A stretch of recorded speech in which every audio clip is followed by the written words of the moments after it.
It is an honor to, well, shall I say, be of service to you again. To be honest, when Madame Pearl invited you to visit the Perlux Tower, I was supposed to be your guide. I ended up being replaced by a total fraud. My name is Feld. By order of Madame Pearl, I will be escorting you to your destination. You are too kind. I followed the battle in Seafeld City very closely. Serving a hero such as yourself is a true privilege. I assume Madame Pearl has already briefed you on our destination? I see.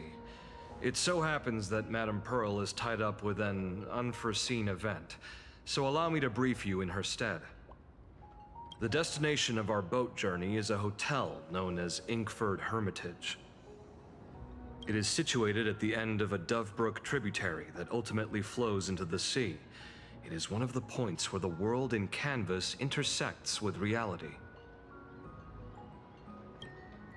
Well, Graffia's former residence was located there. Legend says the miraculous encanvassing of the mortal world happened there. Would Madame Pearl, a die-hard fan, pass up a sacred site like that?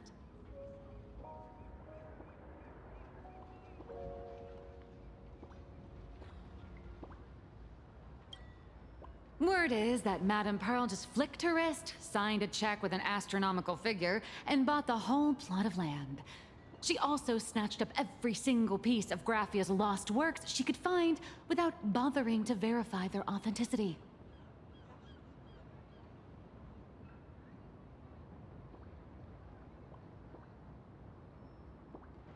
Whew, I guess money really does let you do whatever you want. That's not even the half of it. I don't know where her obsession comes from, but she's dead set on the idea that Graffia is still alive. If she gets even a whiff of anything remotely related to Graffia, she's got her people on it at the snap of a finger. But all they could find were Imagine knockoffs. Random, pretty redheads based on nothing but imagination.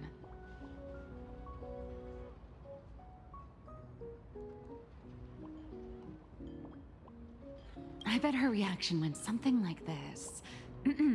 Objective. Locate the original. Error. Detecting excessive quantity of low-quality merchandise. You! I remember you! You're that fraudster from Perlux Tower! Perlux Tower? I've never set foot in that place in my life. Oh, I know it's you! I've seen the footage. You're wearing the exact same outfit. Oh, a slip-up in an otherwise perfect plan. Relax. Your job is safe this time. Cut it out, you scoundrel! You can't talk your way out of this. Who exactly are you? This is the author of Fluffy Across the Blue, Blurry QR Cult. Huh. Is that so? My apologies. How rude of me. Miss Colt, it's an honor to finally see the face behind the work. Please pardon my yelling. I didn't know. No worries, no worries.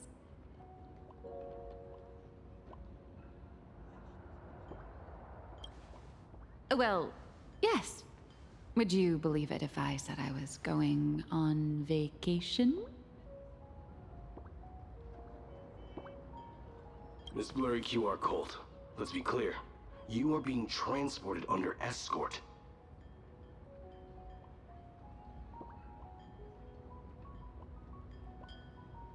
Your current credit balance is in the negative.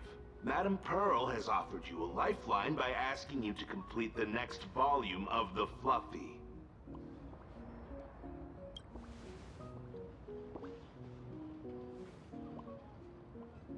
Whoa, this is not my fault. Remember Alloy King Pom Pom from Perlux Tower? I tried to put everything on Pearl's tab, but she found out and charged it back to me. Who knew a figurine could be so expensive. It cost me more than my entire savings.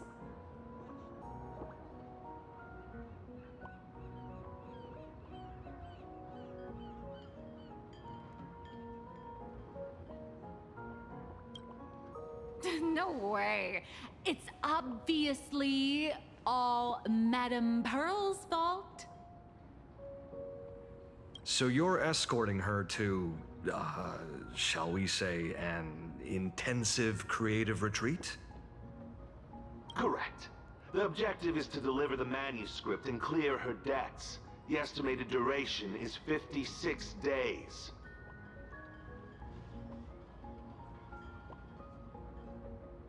Hear that? It's not a hotel. It's hell. Where you get whipped for not finishing your scripts on time.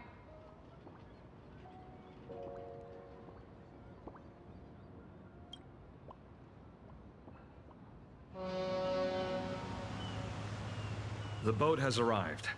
When you're ready, let's begin our journey to Inkford Hermitage. Please, mind your step as you board.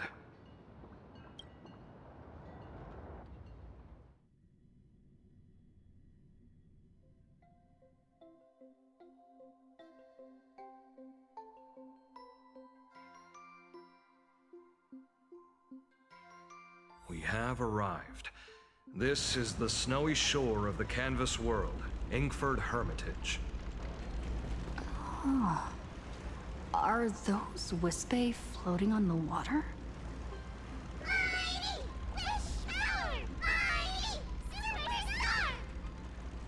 Oh dear, there are so many Wispae. They are blocking the boat's route. But no need to panic. Please follow my lead. Please make sure you have all of your belongings and watch your step while embarking. Thank you for traveling on this liner.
Safe docking. For a second, I thought we were going to hit an iceberg or something.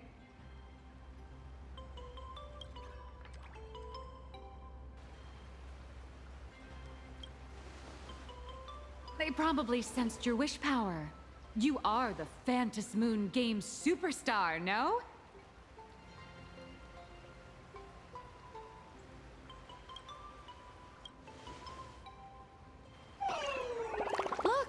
One's trying to hitch a ride on you.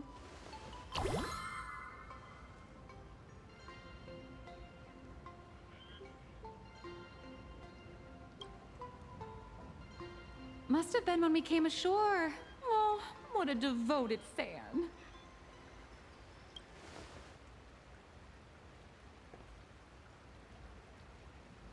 Everyone, welcome to Inkford Hermitage. I was imagining a Benzai Tengoku style manor, or something. So you demolished your idol's old residence and replaced it with a luxury hotel. Of course not. Benzai Tengoku vanished more than 1,000 years ago. The original structure is long lost to time. The IPC only chose this location because this is one of the weakest points between reality and the world in canvas. Many Imaginae are born every day, but just as many ancient lineages of Imaginae hide themselves away in the world in canvas once their wish power dry up, or as they grow weary of the mortal world. This is the final stop before they enter the world in canvas, and this is where they bid farewell to reality. They rest here, organize memories spanning centuries, and then pass beyond the point of no return. Rumor has it that Graphia's soul appears from time to time to guide these weary Imaginae on their path. There's a sense of parting in the air. No wonder the soul of the mother of Imagenesis feels an attraction for a creator. This must be the finest well of inspiration. Miss Colt, now that you're in this well too, you ought to make the most of it. Let's go. I'll lead the way.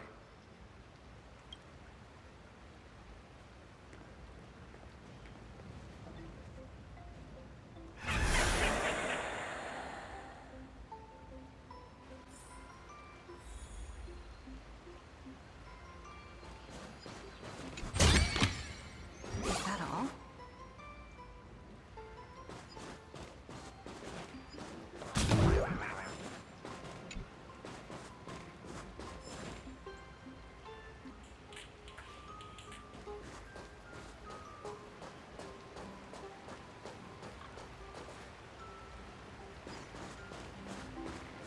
Is that?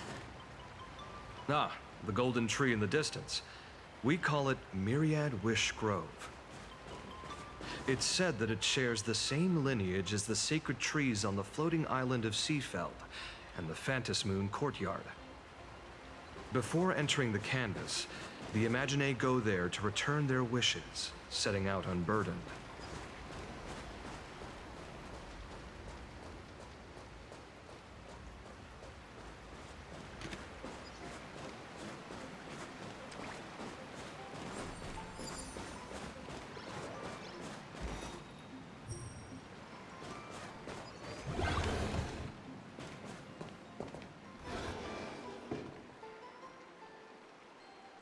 We have arrived. The hotel staff will take over from here. I'll take my leave.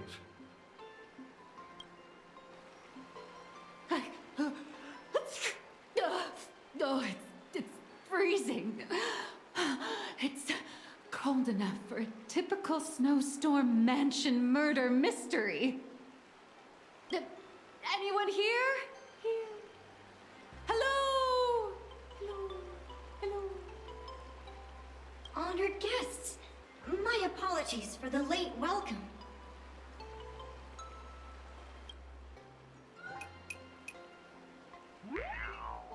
Oh, no wonder it's so cold. It's an actual snow wispy. Hello there, little one.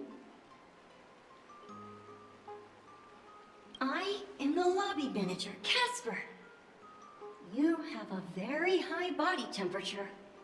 Please, try not to overheat the room. Allow me to introduce myself. I am the popular comic artist, Blurry... The former comic artist, Miss Nihilux. Oh, my true name is gone, just like that.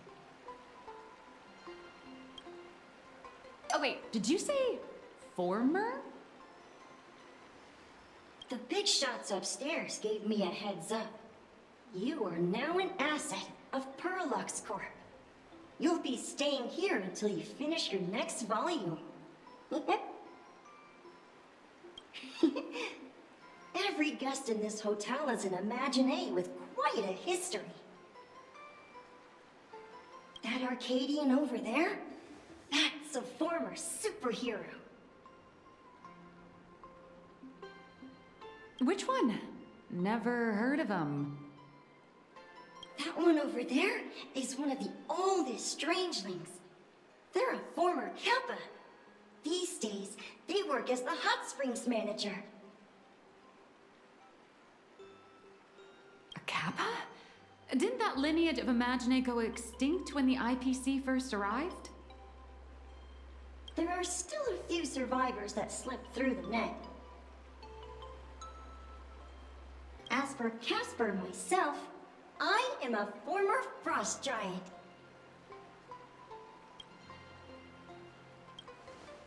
Little old me was once a tall, mighty, and majestic giant. Of course, that was back in the Cinder Age. So you're basically an antique who knows a bunch of old secrets. What corner did they dig you out of? From a block of ice. It is sad how a giant block of ice melts into tiny pieces over time. I have forgotten the names of most of my friends. And I have not tasted a crispy, charred Void Ranger in a long, long while now.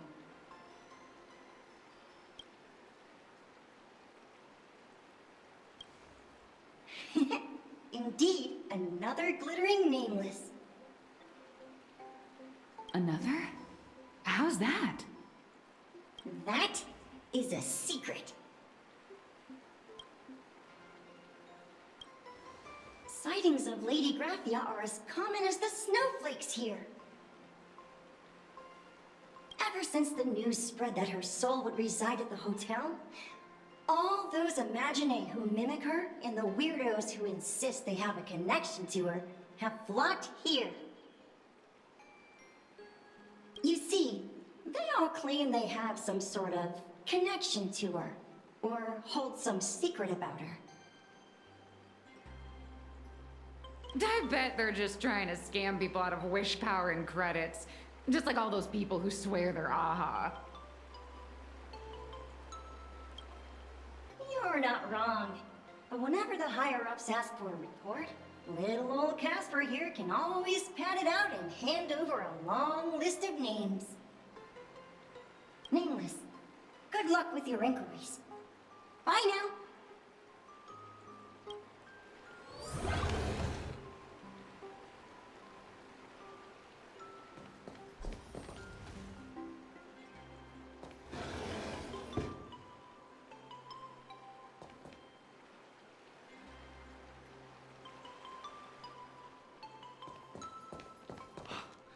I heard Graphia is still here in this hotel.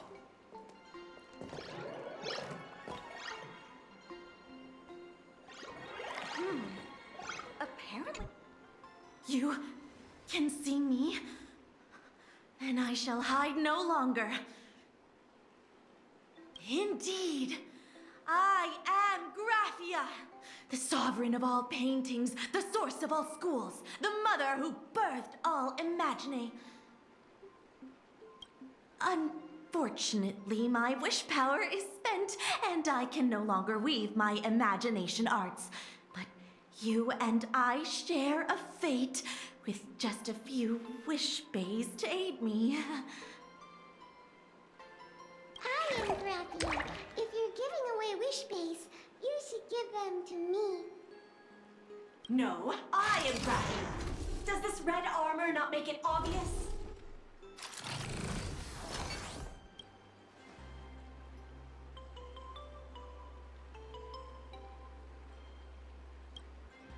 I don't care which. One of you, come help me fight a Lord Ravager. The Lord Ravager? To be honest, we are Graphia, but we're not Graphia. Simply put, we are Imagine born from people's imaginations of Graphia. As for me, I was sketched by a rather unskilled illustrator for a history textbook, which explains why I look a bit rough. I am a wish bay formed from the a concentrated longing for Graphia in plain Arcadia. I am the armored goddess Graphia, from the 52-episode animated series Apocalypse of Ashes, Mecha Wars.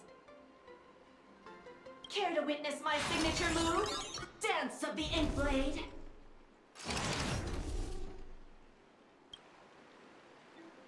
If you're looking for the real Graphia, I'd suggest you give up. I've seen countless Imaginae on the verge of exhausting their wish power, begging the mother of Imagenesis to extend their lives with her paintbrush. Not a single one has ever succeeded. In the end, only those of us making a living off the Graphia brand are left. When it comes down to it, she's nothing more than a legend. Who knows? Maybe the IPC made up some story to boost the hotel's revenue. I mean, the Cinderic Age was over 1,000 years ago. Maybe the only thing left is the longing for Graphia.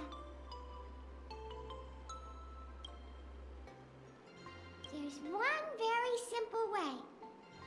She created all Imaginae with her brush. Word has it, she waits at the end of the world in canvas to see off those whose time has come. But every Imaginae who has seen her is, of course, dead.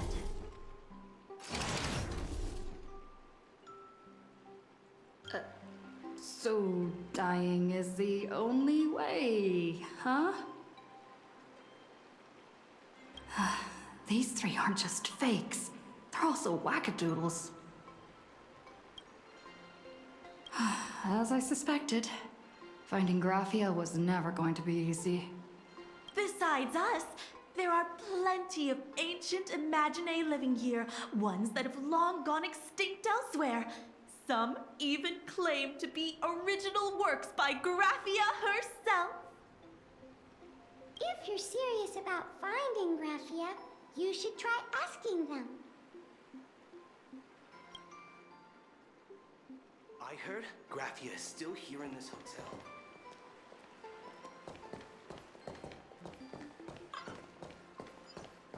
I spent my whole life doing hard labor. I sense more stray thoughts and disturbance in the water. The Imaginae of today are far too restless.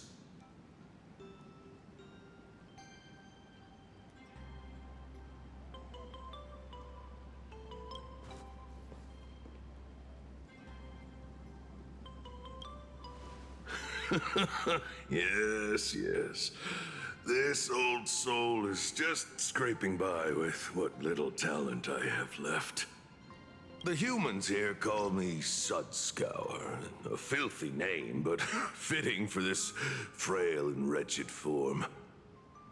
Are you here at the hot springs to wash away your stray thoughts? Or just to chat with the last kappa of Ahatopia? Well, as you see, my kin have either been swallowed by the muddy currents or have fled into the canvas. Long, long ago, my people lived in every river and pond in Ahatopia. We tended the crops for the artists, and in return, they painted our descendants into existence.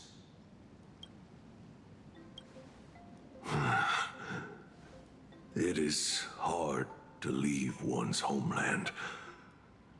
Even when my kin have entered the canvas, even when the waters here are no longer clear, and even when the new Plu tribe has replaced us, this is still my home. It needs someone who remembers the old days. As long as I remain, the Kappa line is alive.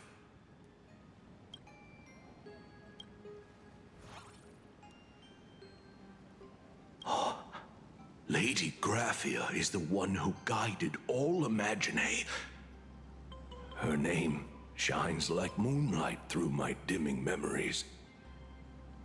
Back then, the demons from beyond swept in like a dark tide. The filth and flames they brought could turn even the clearest stream into a toxic swamp. We Kappa were weak and could only shiver at the bottom of the rivers, but it was Lady Graphia who found us. She encouraged us, saying that every drop of clean water held power against the darkness. She taught us how to use water to protect the displaced mortals and wash away those impure monsters. Though our impact was limited, that was the most heroic era for my kind. Legend says that when she was a painter, she was a woman of radiant beauty. But in my fading memories, on the battlefield, she was a warrior with flowing red hair and pigment-stained armor. Some say she fought like a demon, but to me, her eyes shone brighter than the smoothest river stone. If you seek clues regarding Lady Graphia, you should visit the mountain behind the hotel. There are atonement statues left by Imagine there, filled with their prayers. It is also the site of Graphia's former residence. Casper likes to wander around there. He is a strangeling far older than I. Perhaps if you play in the snow with him, he might show you the way.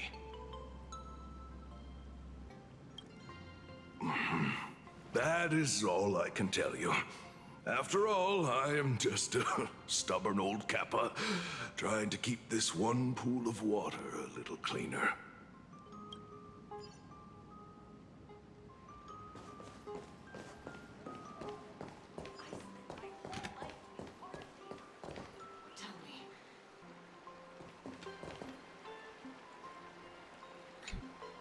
So, you're here looking for Graphia's whereabouts on behalf of that Intellitron executive. I think it's unlikely that the mother of Imagenesis will see her. If she wanted to see her, it would already have happened. The IPC has practically turned the world and canvas upside down. You know this, right? Over 140 years ago, they brought in hackers from Punklord and did everything they could to blast open the passage between reality and the world in canvas.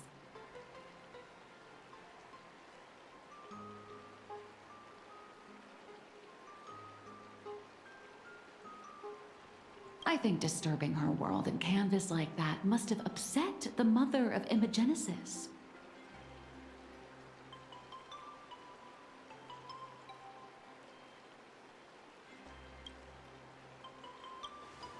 A friend of Graphia's? Just how long has that person been alive?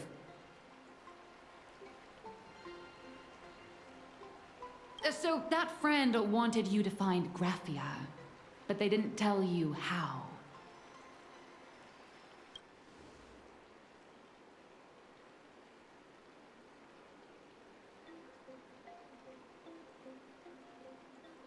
The only thing Evanesia left that could be a token is the mask she painted herself, right?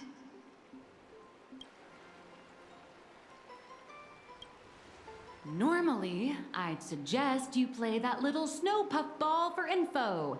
That good luck with your inquiries line definitely had a subtext. But since you're asking for a bright idea, you must have heard that in a certain corner of the universe, there's a mysterious ritual that can summon historical figures to the present day. The Holy Grail War!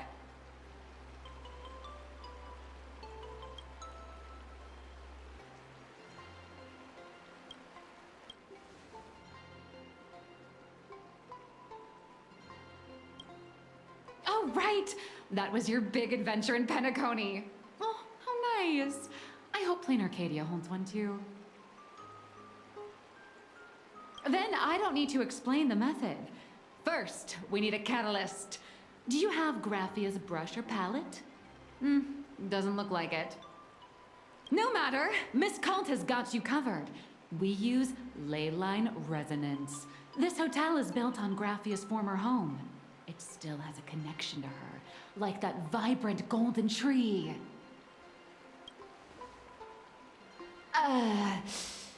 Wait, you aren't actually falling for this, are you?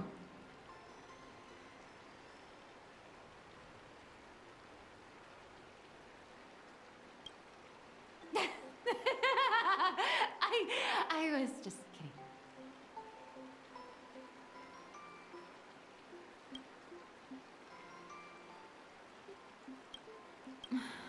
Sorry.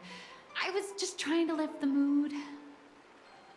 Oh, honestly, I'm a chronic deadline misser who can barely save her own skin. How am I supposed to help you? I've heard enough. Break time is over, Miss Nihilux. Now that you understand your situation, stop wasting time. Start drawing! I just checked in and I have to work already? I'm not some fully automated painting Mechatron. You do know that, right? A Mechatron can run for hundreds of hours straight. You cannot. That's exactly why every second counts. Now right this second, start increasing your value as a quality asset. Hey, wait! This is kidnapping! Little raccoon, help me!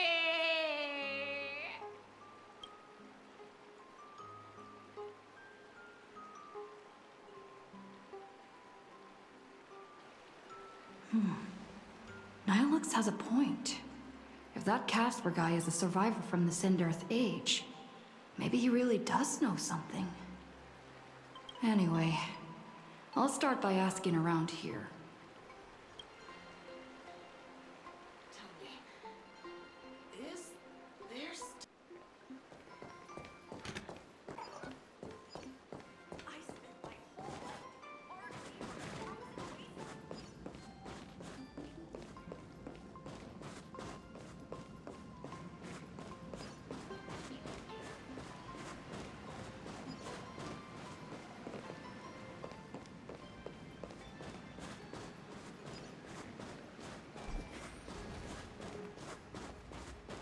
Casper?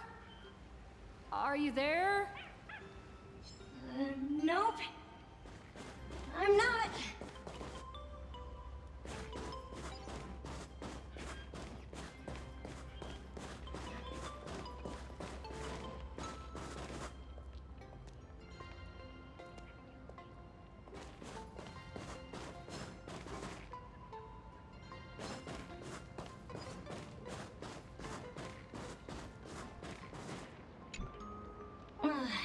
You found me, current nameless.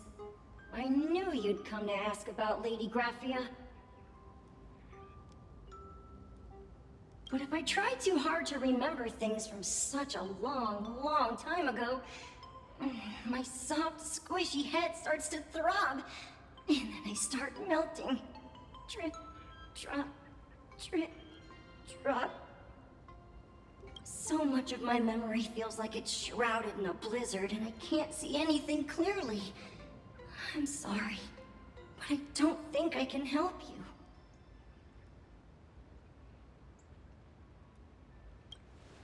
A snowball fight?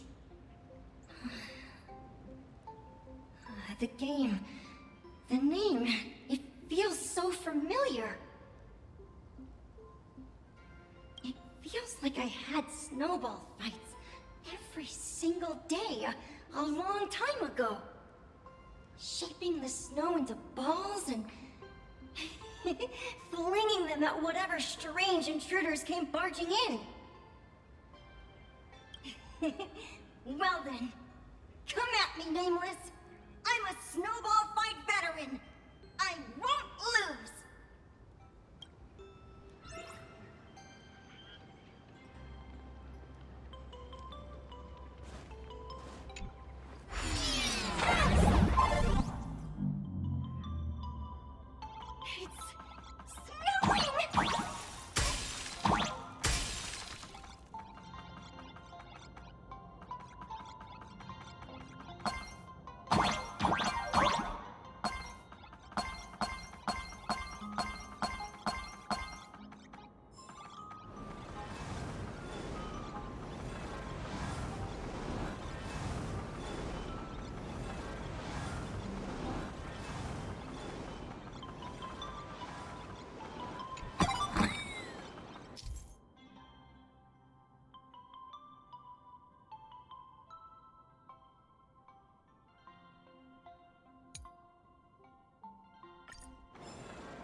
You'd better be good at dodging, neighbor!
Things from the Cinderth Age are still a bit blurry.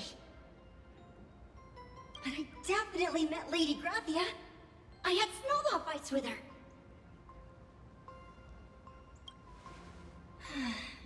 She was a great painter who led us in snowball fights. She'd even paint portraits for everyone. Back then, when we wanted to see her, we'd go to her doorstep, light the ground lamps, and shout, "Snowball fight!"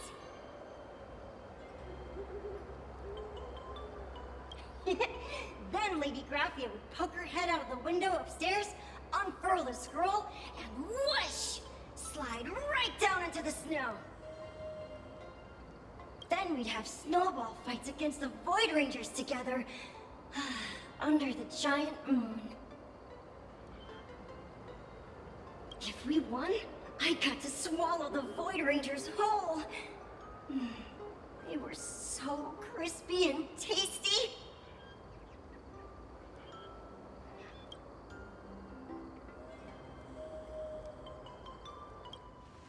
There was someone else.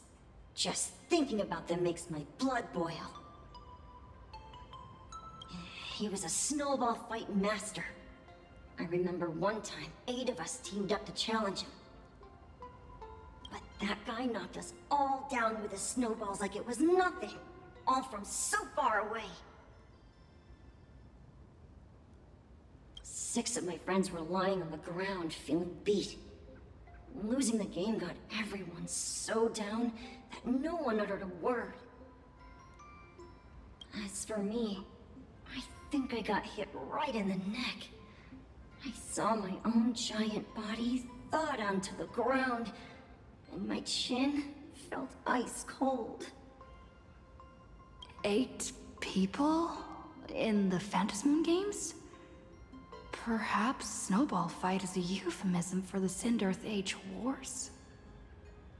So, in that round of the Phantasmoon games, Graphia must have fought a terrifyingly powerful opponent.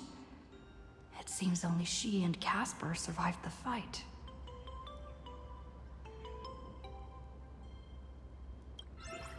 I saw her once. Just once. By then, Ahatopia had already been transported into the canvas. It was so quiet and lonely. I couldn't find my other 6 friends, but I remembered where Lady Graphia lived. So, I went to her front door again, lit the ground lamps and shouted, "Snowball fight!" It felt like only a second had passed. Just the blink of an eye, yet somehow it also felt like forever. At last, I saw her drift out. She held me and cried, saying, "I'm sorry, and you've done well," over and over. It was just one lost game. We could have just won it back some other time, but that was the last I saw of her.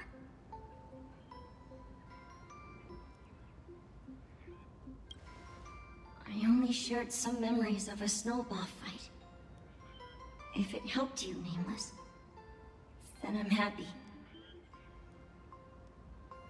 That's about all Casper can remember. If you're still up for fun and games, come find me for another snowball fight sometime.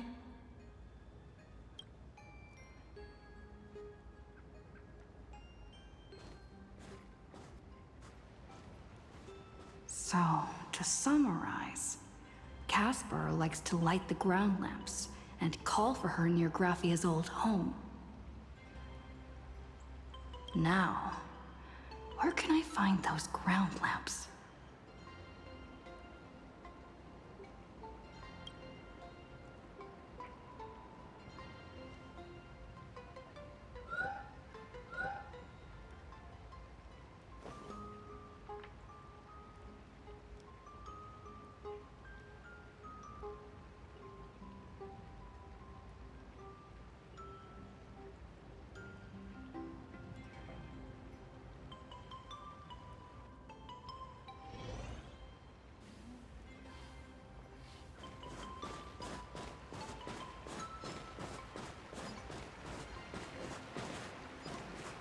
Even next to such a lively hot spring hotel, there's a secluded mountain path like this. Oh. These atonement statues all look like small animals. I should find a prominent spot for the ground lamps.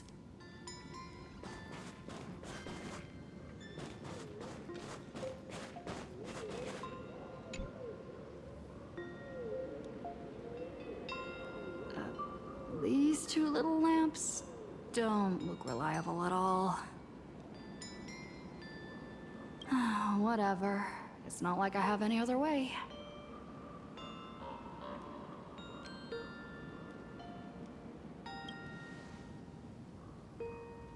Who dares disturb my 1,000-year slumber?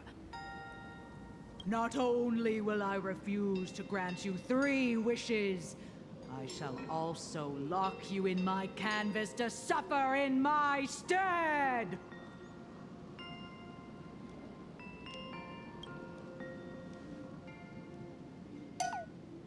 Thanks for the invite. I'm not quite dead yet, but I don't feel alive either.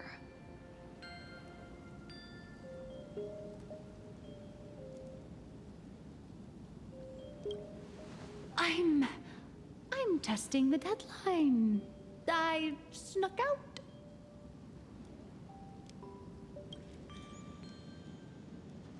This mountain path is so quiet and secluded.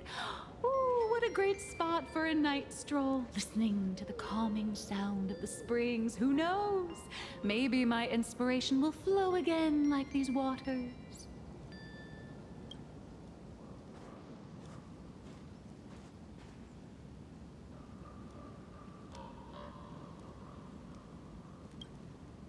I was hoping to find some inspiration out here. With those two goons breathing down my neck, anyone would hit a complete creative block. Look at this old stone statue! Ooh, doesn't it look like Hemicat? I just reached the real versus fake Hemicat arc in my comic.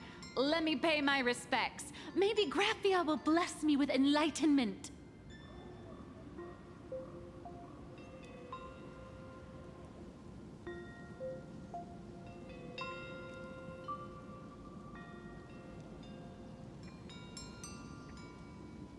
Miss Colt, when did you sneak out? That was fast! I let my guard down for just 1 second, and corporate asset, I mean Miss Colt, escaped. Now that's scary. No way are you running away and taking our jobs with you. Good thing this kind lady spotted where you were headed. Otherwise, you might have slipped away for real. Let's go. Back to the room to finish your work. Come on, not again! Little raccoon! Help!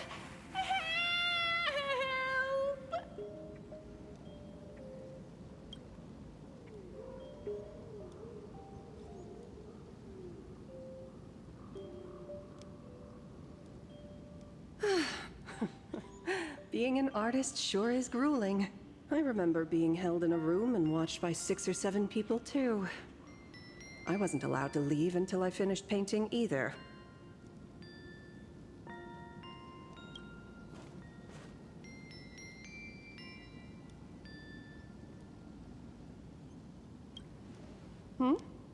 You're asking me?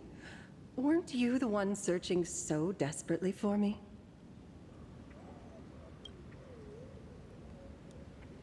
My name is Murata Graphia, guardian of the world in canvas. It is a pleasure to meet you, nameless of the Astral Express.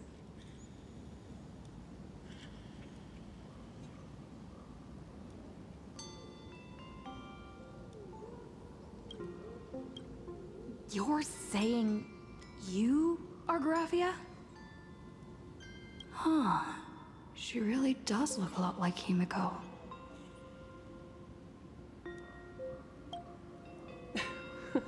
Child, you were the one who lit the ground lamps, were you not? If memory serves, that was the secret signal my old friends used to call for me. I simply answered the call, yet you doubt my identity. How strange. Let me think. I believe I know why you've come to find me. The arbitrator of the Phantasmoon Games asked you to tell me that our old enemy, the Demon Lord from Beyond, has returned. Am I correct?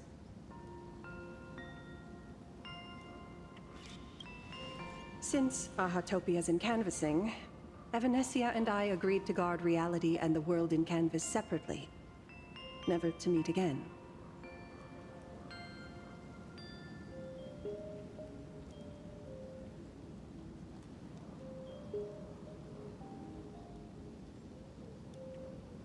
But over the past 1,000 years, I often hoped we might reunite in some way.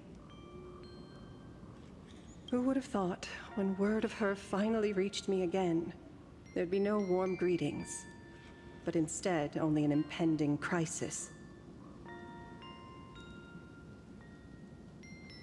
You must have many questions.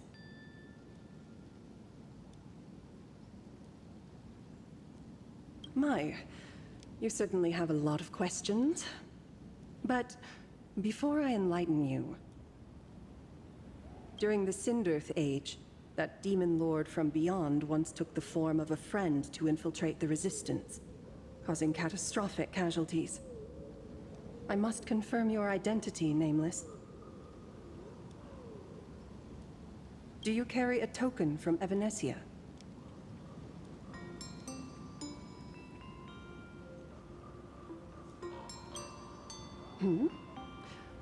I see you're carrying something that might be proof enough.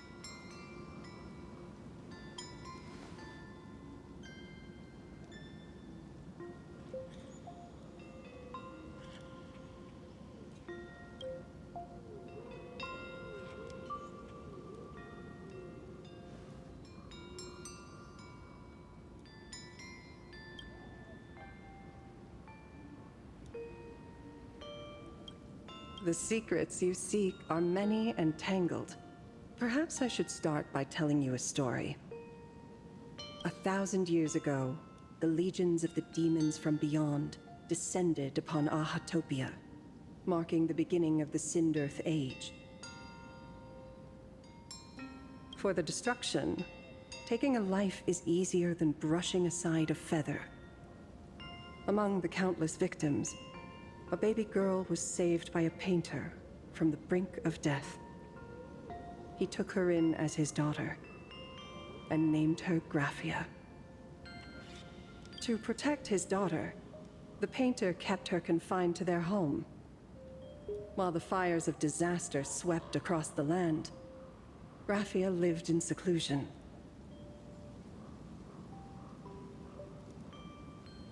Until one day, a falling star streaked across the dark sky, and a deafening roar shattered the silence of the wasteland.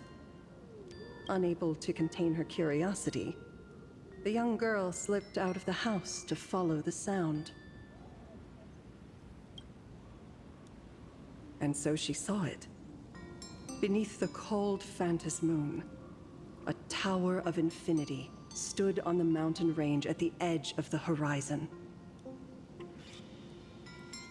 This tower had countless windows and rose section by section, slender and tall. More than an actual tower, it looked like a wounded iron dragon that had fallen to the earth.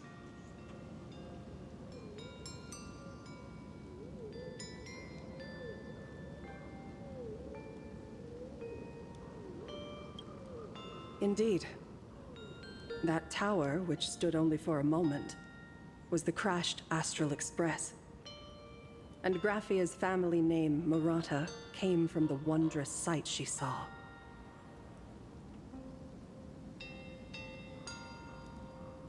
At the time, the wrecked train was surrounded by countless abominable monsters. Amidst these foul enemies, a few warriors in strange attire fought tirelessly. But they fell, one by one, unable to withstand the endless tide of monsters. It was only much later that Graphia understood that those who fought and died for Ahatopia shared a common name.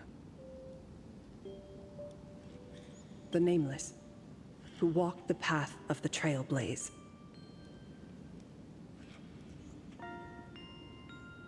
That was the day that Graphia stepped into the mortal world. Her life as the mother of Imogenesis began.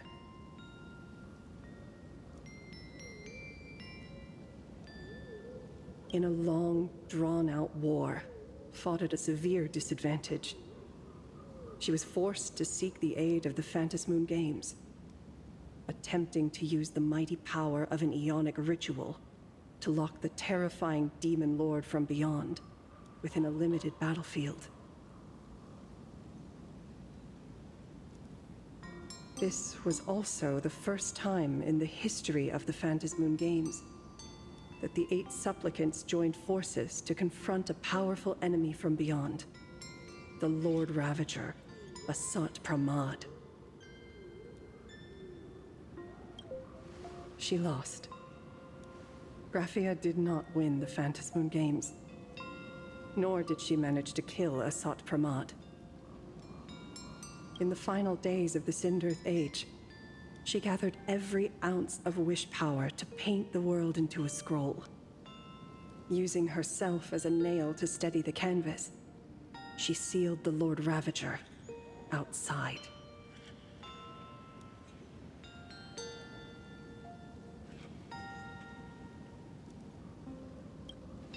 Yes. As long as the scroll still enshrouds reality, he won't be able to lay a finger on the Leviathan's remains buried deep within Ahatopia.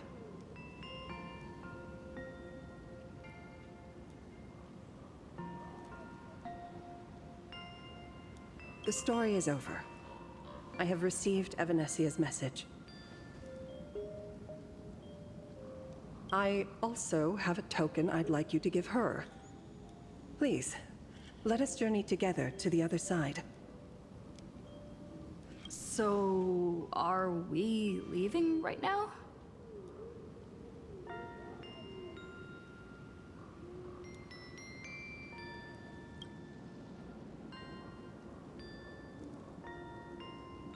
No, there is no need to rush. You have a friend here who is lingering with a heart full of farewells. You mean... Blade? Follow this path down to the riverbank of Myriad Wish Grove. You'll find many Wispe gathered there. When you are ready, choose a Wispe. Whisper Graphia's name and your wish to cross over to the other shore. Then release the Wispe into the river. When the time comes, I will bring the ferry to deliver you into the canvas.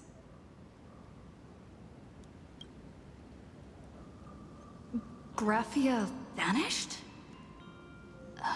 How elusive. Anyway, I should head to the riverbank of Myriad Wish Grove first.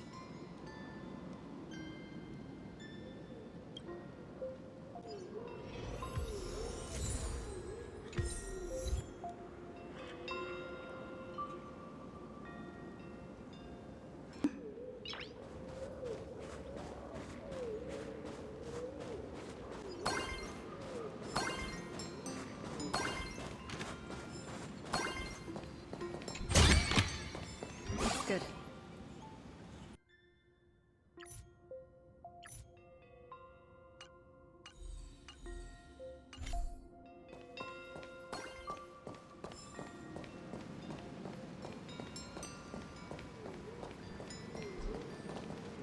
I've heard that in the same forest, giant trees will fight each other for nutrients. How about this? We just feed Shuhu to that tree in the courtyard. It would save us a long trip. Say something. Didn't know you were a forestry expert. I'm not joking. I'm serious. If the Elwood absorbed another emanator of abundance, it would likely bring about an even greater catastrophe.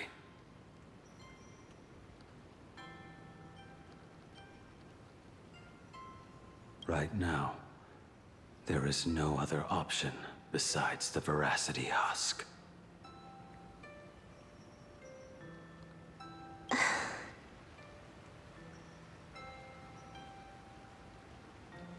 If the abundance grows too strong, the ambrosial arbor loses control, and the Arcadia is doomed. If the abundance is too weak, the husk spirals out of control, and the Arcadia is doomed just the same. It's called an Arcadia, but the whole thing is built on a razor's edge. Does that mean the essence of the elation is just dark humor? You're afraid. I'm not. I respect your choice.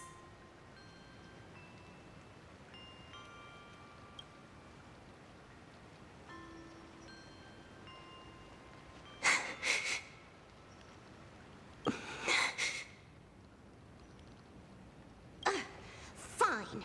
You're right. I'm afraid. So what? You don't think I know what that Xianzhou person meant? 1 in 10 chance? There is no chance at all. Listen, I just can't stand by and watch one of my kin sacrifice himself. Kin. What else? Friend?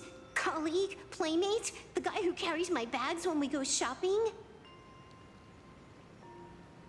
I suppose all of those fit. Fit? How? Sometimes I can't tell if you're actually dumb or just playing dumb.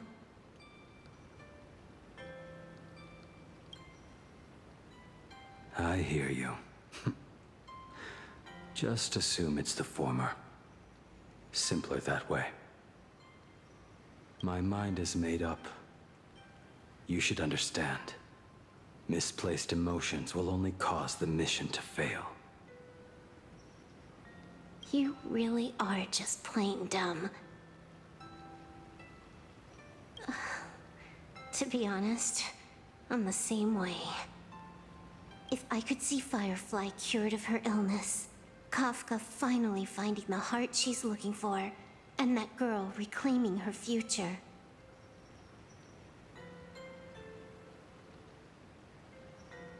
Then I'd be willing to pick up that level 999 cartridge too, even if it means becoming nothing but a shadow of the Dark Zone. Don't. At the TV tower, you already severely overspent your time. Don't touch that thing again. Besides, why are you telling me this? You should tell them yourself.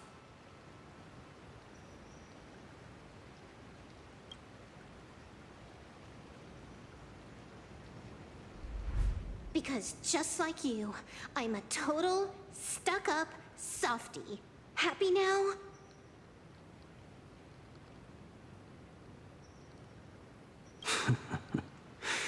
Feel better? No. Unless you give me a sincere apology and a proper goodbye, we're not settled.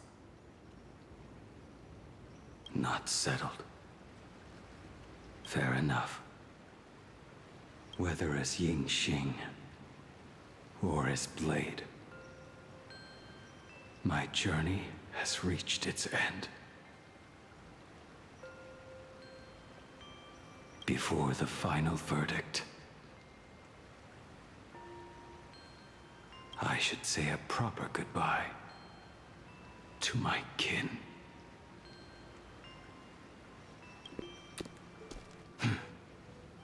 Who's there?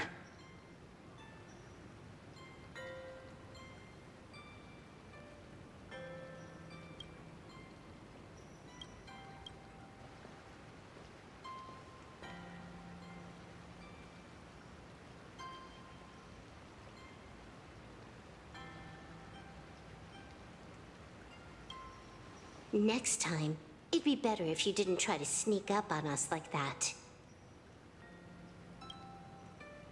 I knew you would come.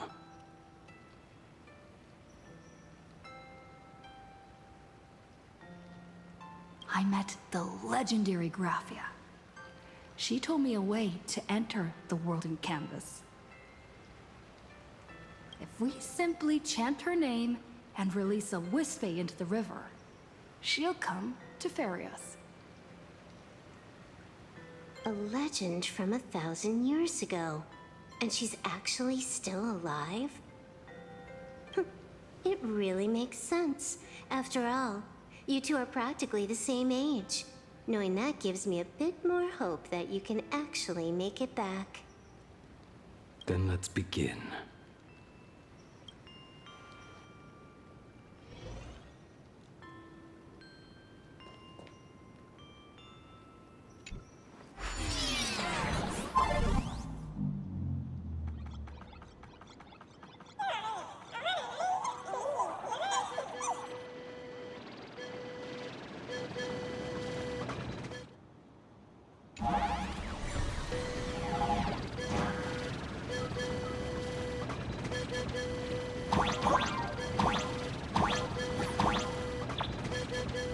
Little one, I choose you.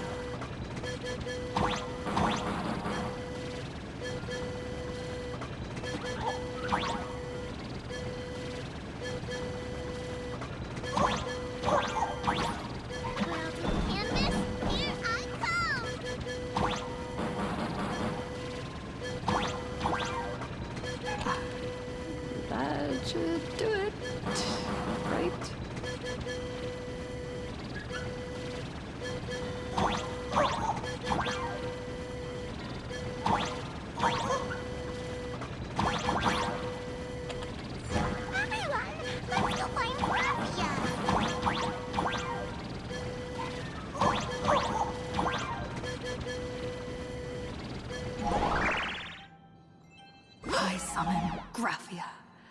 mother of Imogenesis.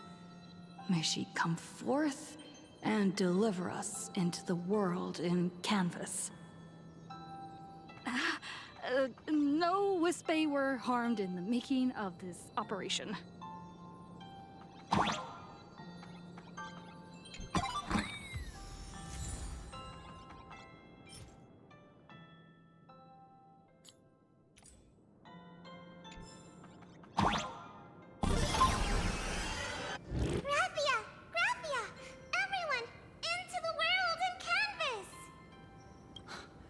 How odd.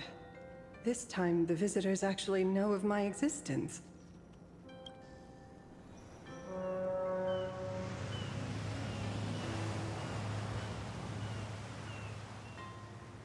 Strange. Why is the boat coming from downstream?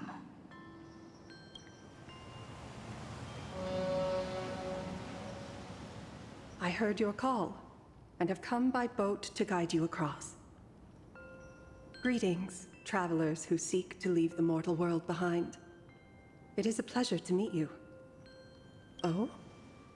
Not an imagine, but someone here to settle the past and family members seeing them off?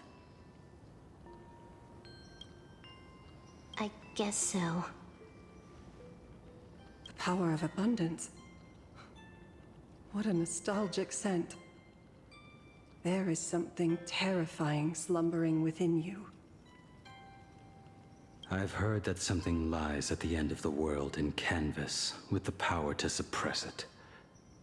Will you show us the way? Ah, I see. You are better informed than I thought. I understand. Time is of the essence. Please, step aboard. Thank you. The mountains lie distant. The waters still. And snow settles. A fine moment to bring this weary life to its end. Bring a weary life to its end? To my eyes, the power taking root within you is far from withering away. It's just a matter of time. The journey downstream is long. As is custom, I must collect your past stories as fare. I shall use them to paint the path forward, which will guide us to the other side. My past stories. I am not much of a storyteller. There is no need to weave your thoughts into a complete story. A single memory, a single breath. These too are parts of your past. Only by letting go of the past can you truly set forth with an open heart. Is that not so? Go ahead. Say something. I'm curious too.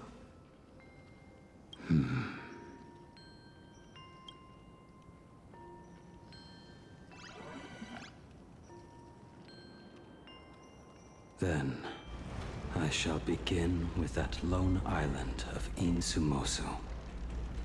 It was a desolate wasteland, untouched and forgotten. Desolate, cold, the perfect place to lay the dead to rest. I planted rusted, broken blades in the wasteland as a mark of my departure. Little did I know that even after joining the Stellaron Hunters, I would find myself returning there time and again, bringing along a few new swords with me. Their owners, some of them sought my life, only to fall by my hand. Others simply wished to see me one last time, as their own lives flickered out. I was once a craftsman, and those swords, they were all my own creations. I raised those wordless monuments for my old friends, one by one, until they became a forest of broken blades. And what about me and my sword? When will it finally join them in that forest? I will follow your words with my brush and paint the ideal end.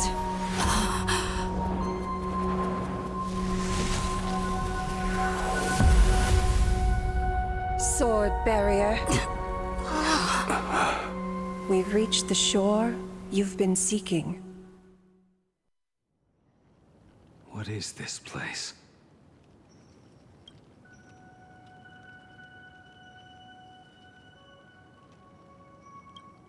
This is the world in canvas, a mirror to your soul, blooming as your heart dictates.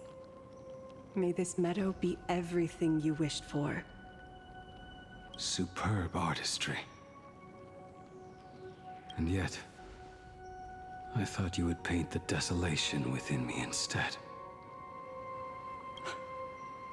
Desolation? I saw no desolation in your story. Instead, I found the lingering regrets of a master craftsman.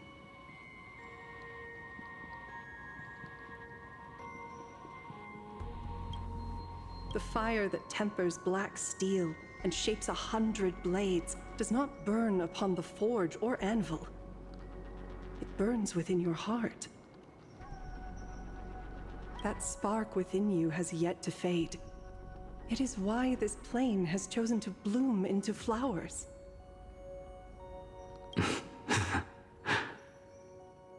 We've got no clue what you two are on about with all this cryptic talk. But you smiled just now, didn't you? No, I didn't.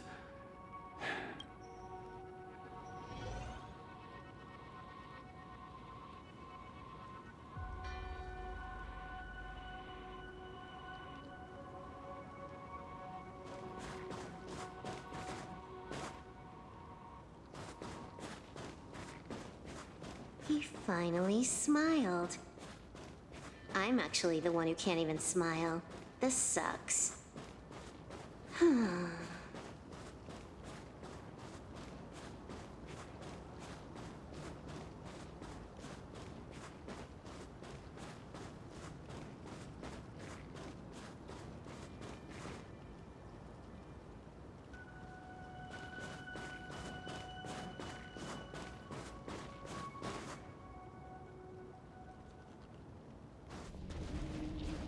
We have reached the end.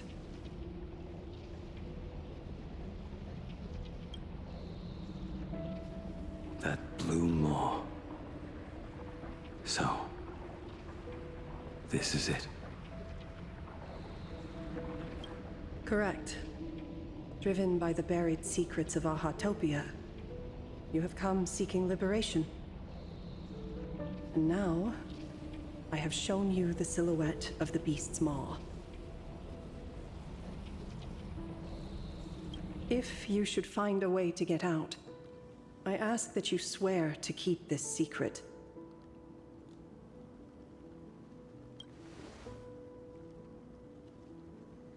I will keep the secret.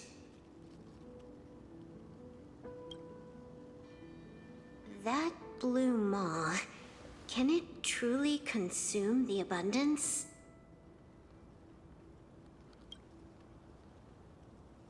Only a beast of insatiable hunger can end a plague of eternal growth.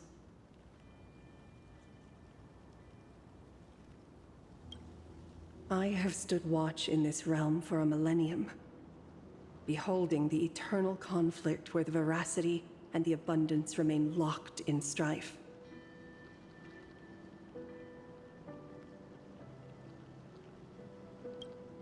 Oh, undying soul. The fate that awaits within those depths lies far beyond the reach of our conjecture.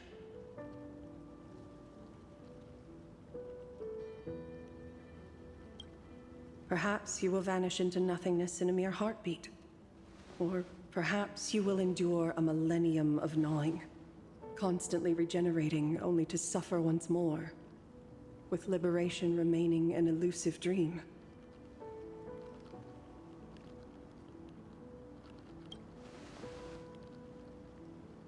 Beneath that calm of yours, I can feel an old friend lingering. This is the price I must bear for becoming one with the canvas.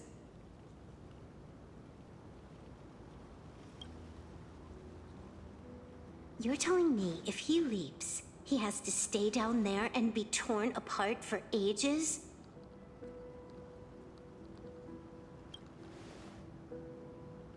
I'm not okay with this. Yao Guang never said anything about this when we went over the plan.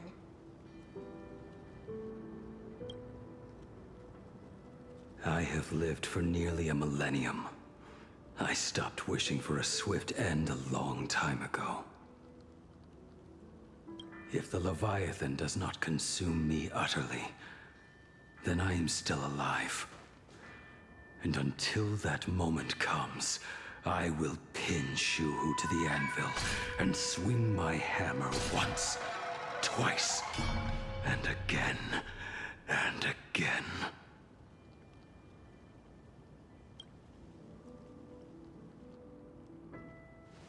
Is there really no other way?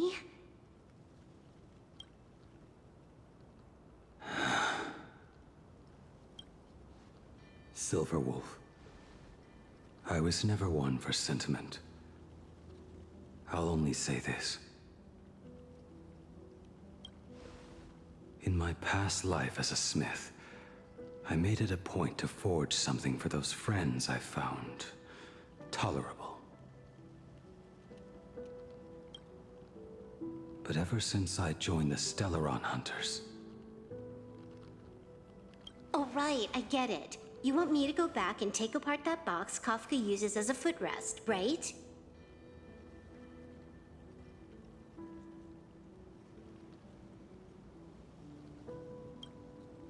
You already took it apart? A long time ago. Quite a few treasures in there. A master-crafted blade, a game controller, and a portable reactor.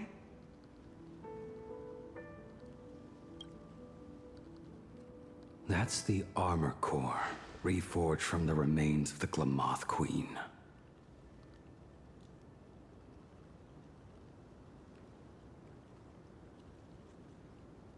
Oh, and a cat scratching post.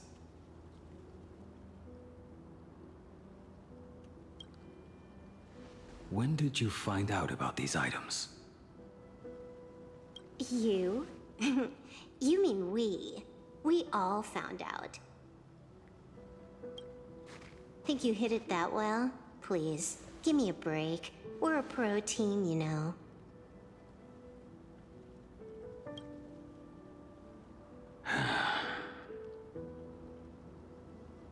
Just split it among yourselves. Consider it a keepsake.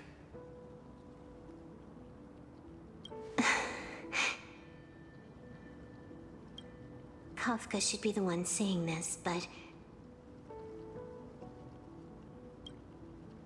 You are the most perfect blade the Stellaron Hunters could ever have.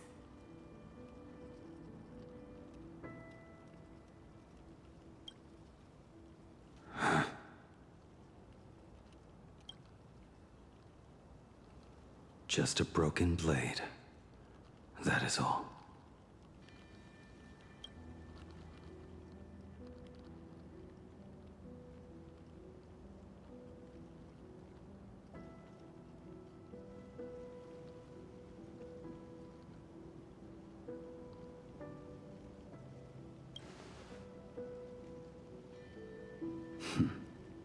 You talk too much.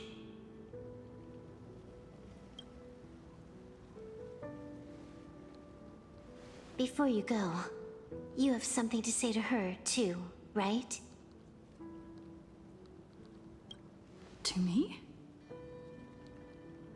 don't take offense. It's just a few words.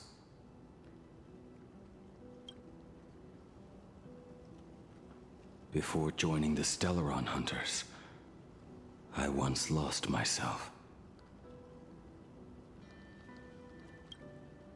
Unable to see the future, yet unable to reclaim the past. Just like you when you were first reborn.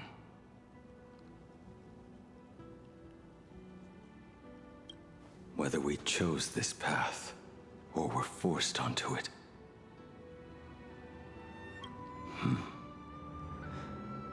Leave no room for regret. And never deny the path you've traveled.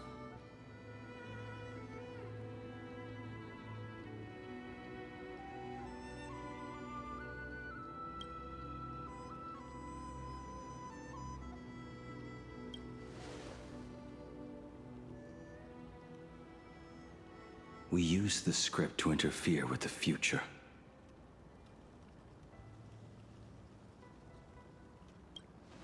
But some things, once spoken aloud before their time arrives, will never come to pass.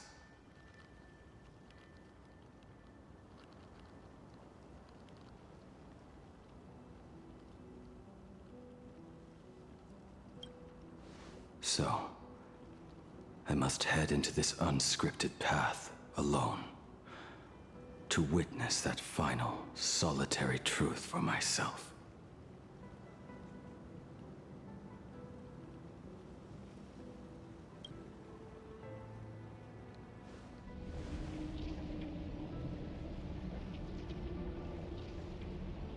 It's time.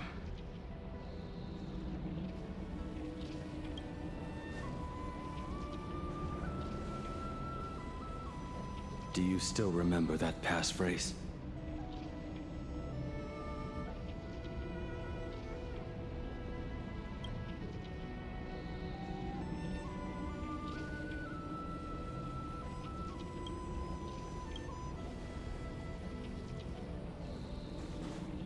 No need to step forward. Just recite it in your head.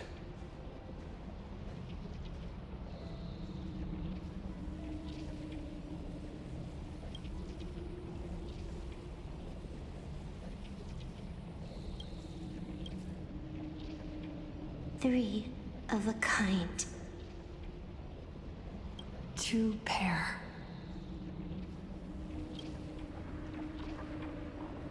Ace. Go.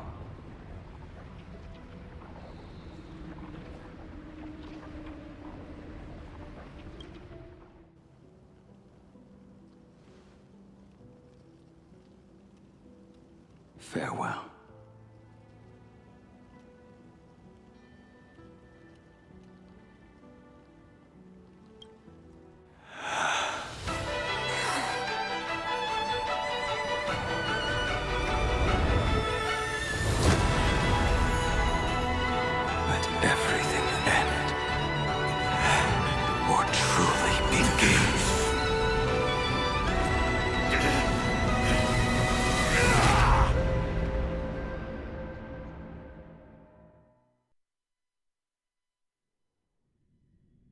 In the final moments of your life, what will flicker through your mind? The devouring. Has it begun? How much time has passed?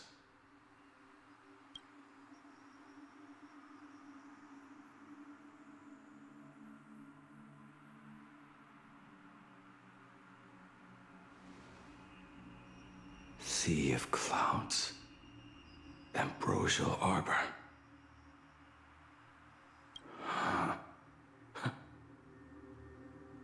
To think that with death so close, this is the scenery my dreams would conjure. My heartbeat. It's barely audible now. Shuhu.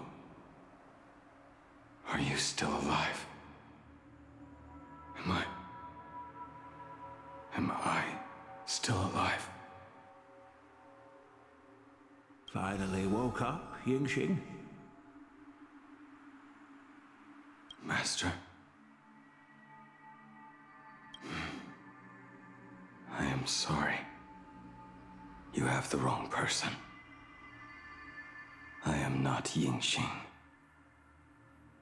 Huh. A lad your age, yet your head is more muddled than mine. You're talking nonsense in your sleep, boy. It has been ages since we last met. Tell me, have you let your craft go to waste? Your master wishes to see what you can do.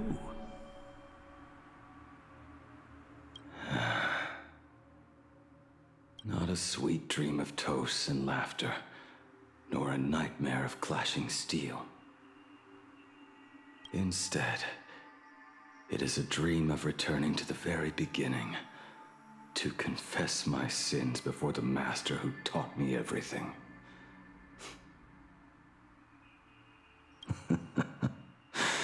Typical.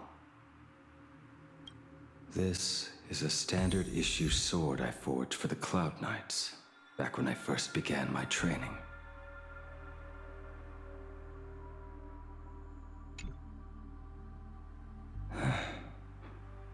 Looking at it now, it is a crude piece of work. Senior Frater, are you truly from a short-lived species?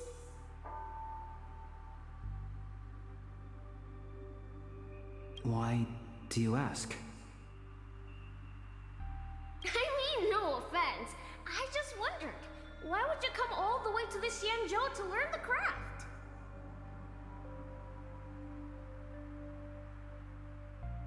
My home became a grazing ground for those boars and beasts. My parents, they're fertilizer. Unlike you, I won't live to see them wiped out. But my blades will. Look at this blade. Fresh from the forge today. I made it. That is so cool! Stop flattering me. This is just a standard issue sword for the Cloud Knights. According to the template, its name should be New Blade 01.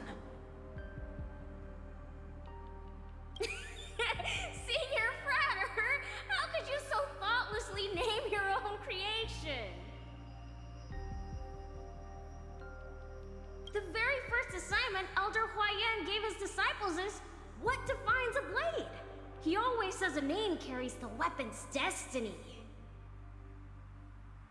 A lone cloud drifts. A crane departs the woods. Let's call it Departure, Junior Frater. Senior Frater, I thought you'd go with Lone Cloud or Guyun.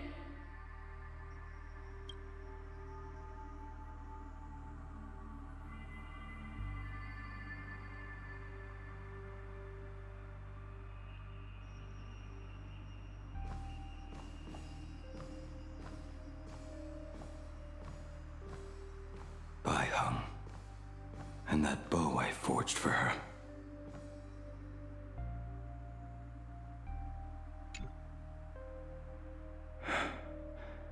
In the end, it was I who forged the greatest sin. For me? Thank you. I told you, didn't I? As long as you set your heart on what you love, nothing can stop you.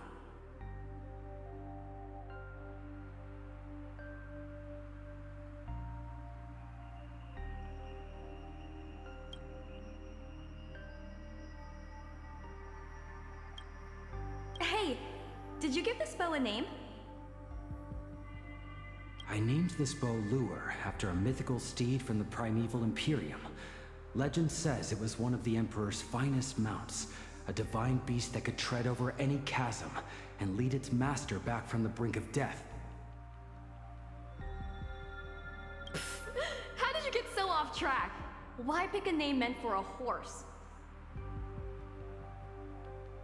That won't do. It does not suit me at all. I'm gonna call it recurve bow. That sounds terrible. It's like my mother naming me human. At least change it to something elegant, like winding stream.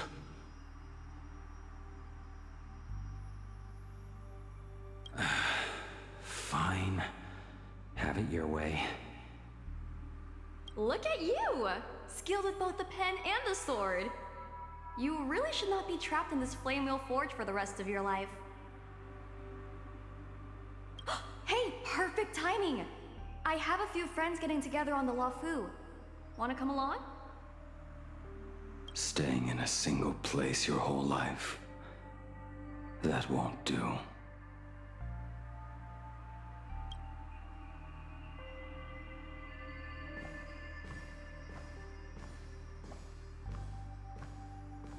Jing Yuan's Devastator Glaive. The weapon I promised to forge for him all those years ago.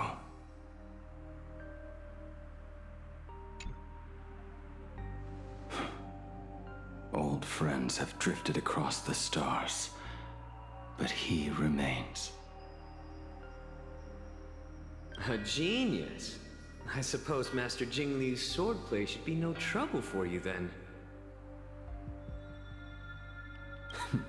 You little rascal. Do not try to act like my senior just yet.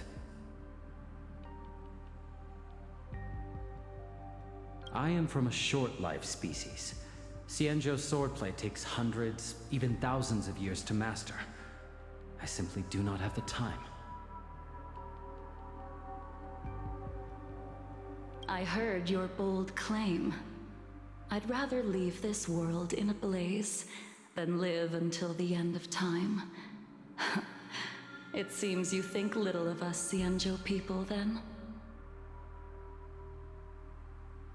My, the future sword champion has sharp ears. It was just drunken rambling. Don't take it to heart. It would be a waste to throw my skills away on the battlefield. You go to the front, and I will forge the divine weapons for you. It is a promise. All right, deal. Then I want a Devastator Glaive, 4 meters long, decorated with green silk, and you should engrave the blade with cloud patterns. Or maybe lightning.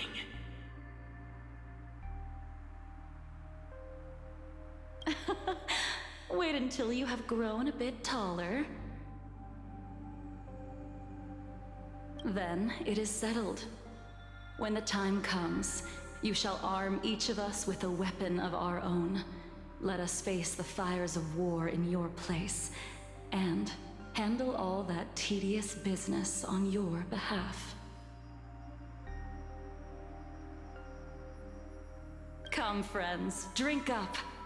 We 5 come from all walks of life, but here and now, we are one.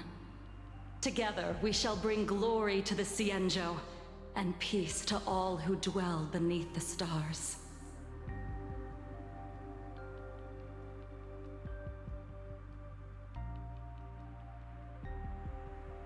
By the rainbow and the 10 lords, if I betray our bond, let all of existence hunt me down.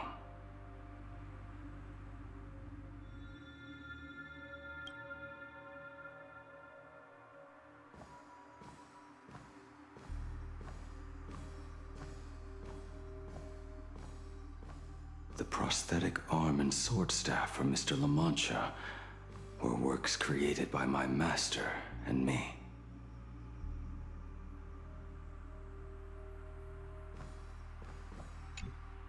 He came to visit me even after I was cast into the shackling prison.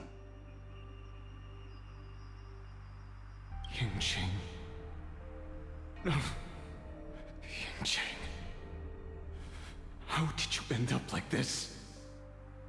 The shadow has tasted the flesh of abundance within you.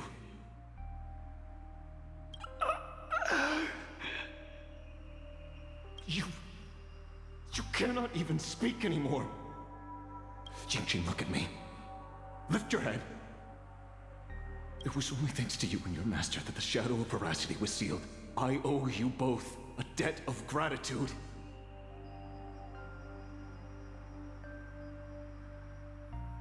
So I have but one question. Do you want out? If so, just nod. There is always a way out. Just give the word, and I will carve a bloody path to get you out. Right now.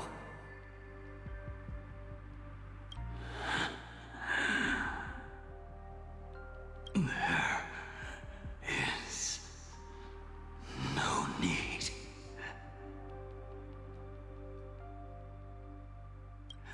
I must atone for my sins.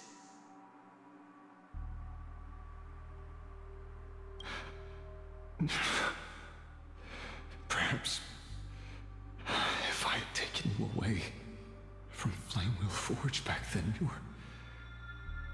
your fate would have been entirely different.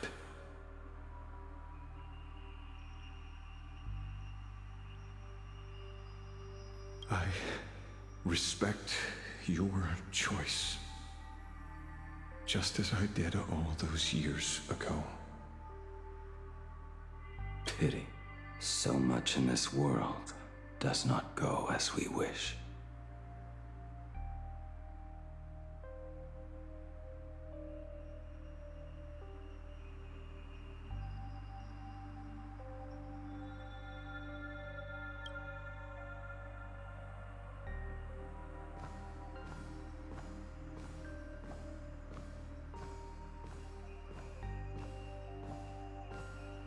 This is not my work.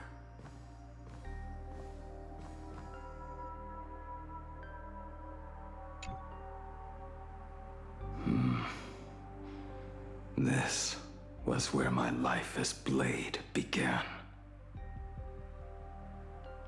So you're Blade. You sound like quite the expert on swords.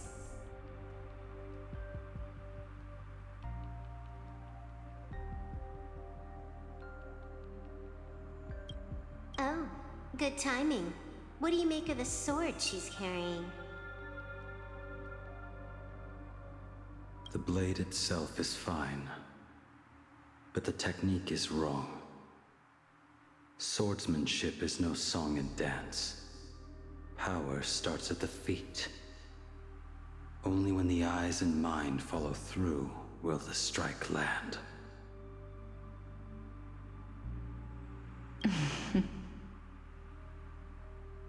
My, oh my, Bladey. You really are the ultimate blade critic. Since you have so much to say, Master, why not forge a legendary blade for each of us?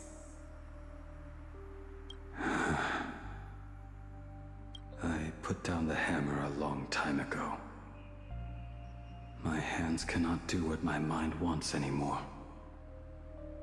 Fighting with a weapon that does not suit you is just a quicker way to die. From now on, if a sword is needed, let it be mine. This shell of mine is the only blade there is.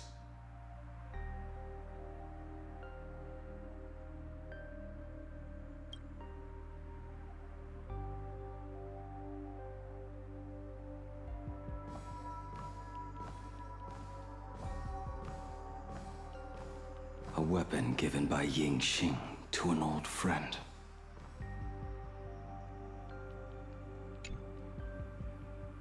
But we are no longer who we once were to each other. Who I am does not matter. What matters is, do you remember this weapon? I don't understand what you're talking about. All that happened. You think you can just walk away from it all? You would do well to keep Cloud Piercer by your side. Or Next time we meet, I will be the end of you. What a pity. In the end, we still cast our weapons aside.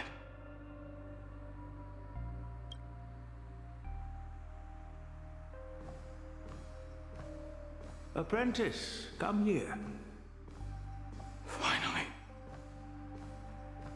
Is the end in sight?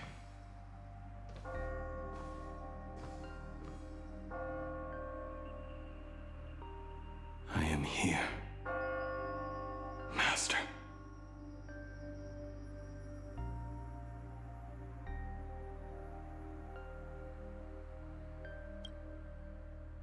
Good.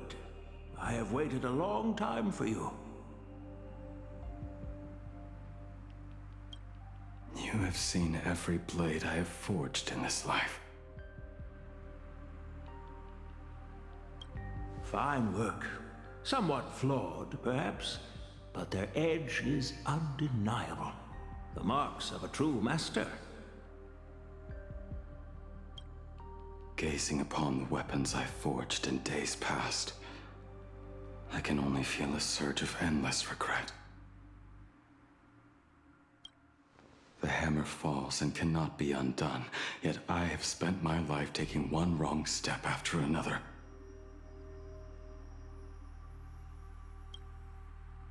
I betrayed my friends and broke my oaths. Even with these divine blades, I failed to protect those I held dear. My hands are stained with blood. I loathe the reflection it casts back from my blade.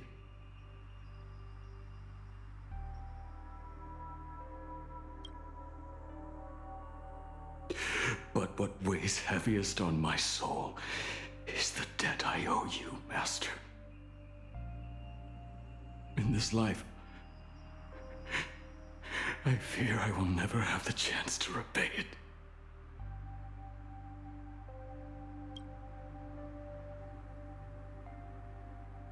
Let it all out. You feel a bit lighter now, don't you?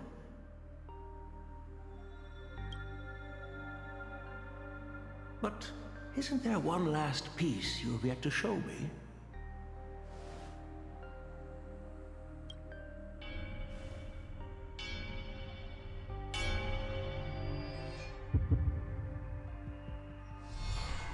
It is yet to be named, has it not?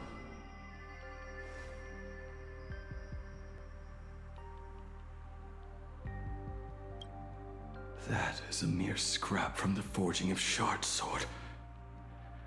I hid it away, fearing it would bring shame upon our school. Can a mere boy keep secrets from his master? I entrusted General Yao Guang to bring it to you. Since the day you left, I have kept this blade hung in the hall, gazing upon it daily. That raw, youthful spirit within it, it burns to the touch.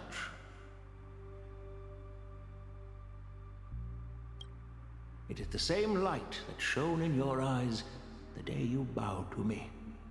It is the keen edge of a craftsman.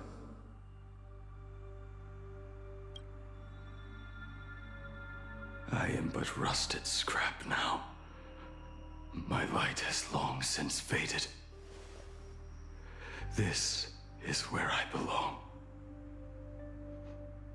Very.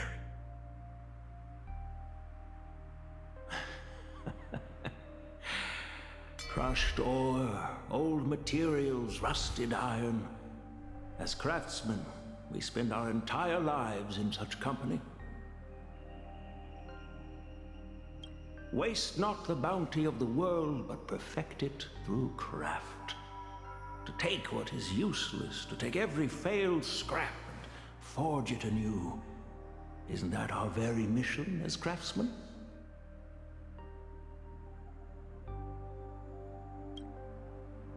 Even for a life that has reached its end. A life built on nothing but mistakes. As it is with the work of a craftsman, so it must be with the life of a craftsman. Do you still remember the question I once asked you? What defines a blade?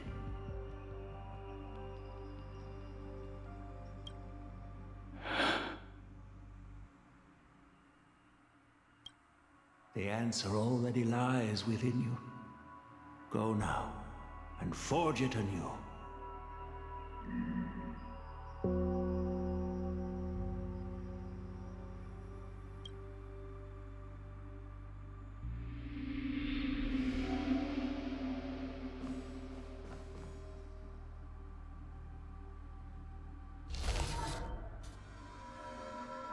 Forge it anew. Interesting. Now I wish more than anything that I could just live a bit longer. Chi himself said that back when he was nearing his end.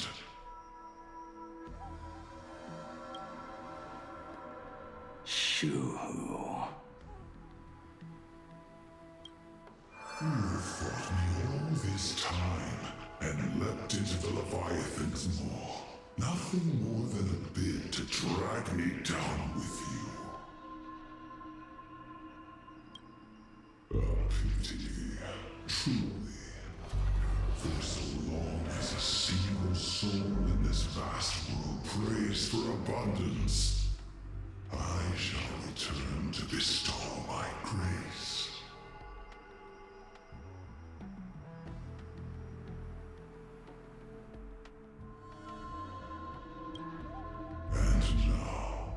I have come in answer to your prayer.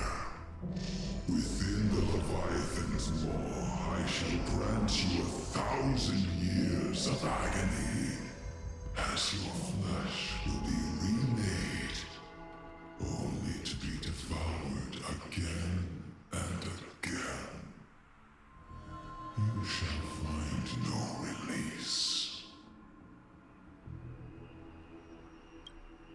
Is this not exactly what you call forge it anew? Poor child. You and the Cienjo citizens are always so short-sighted. Trapped in this waking dream called life, you cling to what is gone and tremble at the thought of being forgotten.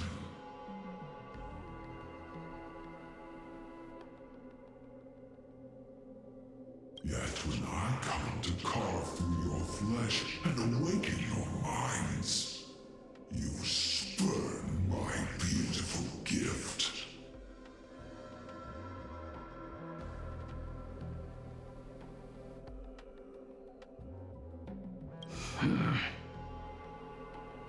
You were once some master craftsman. You should know best about the beauty of shaping. I can grant you the power of reshaping life and death, bringing those you loved and lost back to life. Let your friends return to this world again and again, giving you the chance to right every single wrong.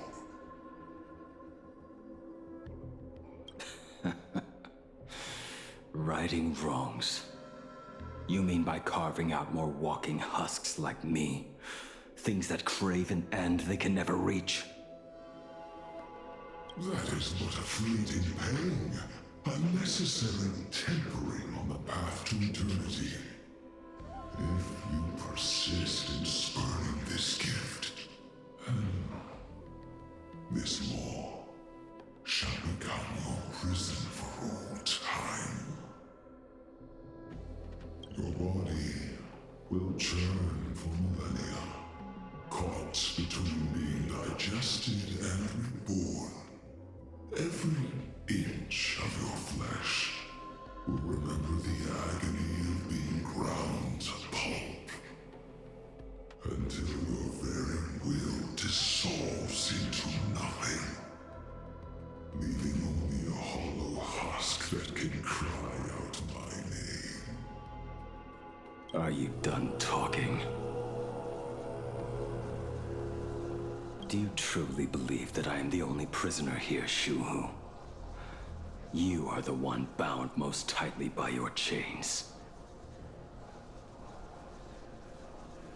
For so long as a single soul in this vast world prays for abundance, I shall return to bestow my grace.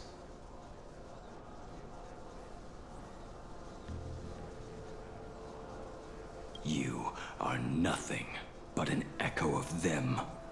A slave trapped within your mission of compassion. You mock our obsessions. You are Yao Shu's most pathetic prisoner. Are you trying to provoke me? No. I am pronouncing your sentence. I never dove into this abyss for the sake of a mutual end. I came for forging. As long as you cling to life, you must keep reshaping this body to fight back the gnawing from the veracity. And that struggle is exactly what I want.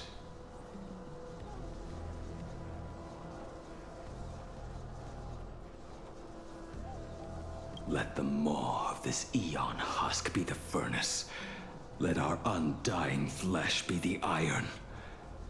And let death, 1,000 times over, be the hammer. Right here, I shall forge and recast you again and again. Not to destroy you, but to create a cage that can hold you prisoner for all eternity. And the thorns of this cage shall forever be aimed at that savior who branded you with your mission, Yao Shu.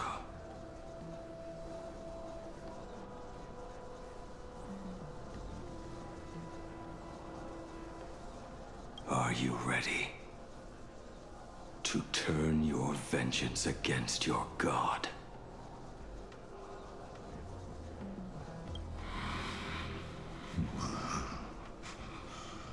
I see now.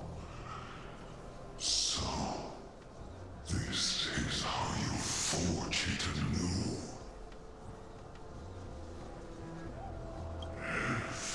Very well. Let us see how this duel between the condemned unfolds. This forging within the furnace. In the end, which of us shall forge the other into a blade?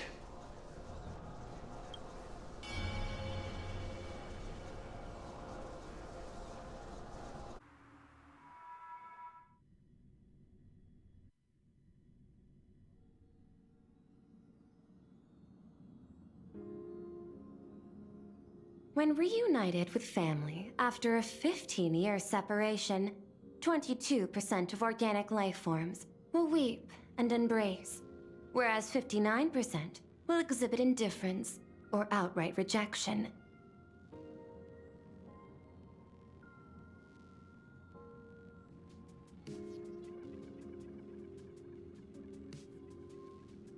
Yet, choosing to conduct a covert investigation instead is entirely unheard of.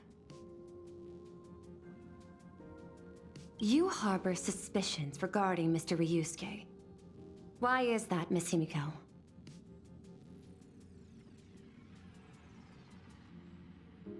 Before Star Rail Fest began, I stopped by his office to look for the family's records on the Phantom Moon games.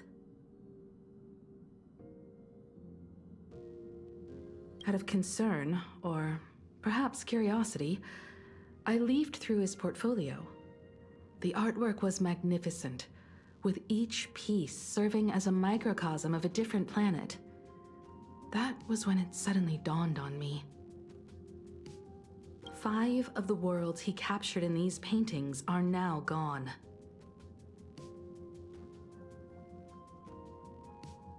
lost to the fires of war waged by the Antimatter Legion.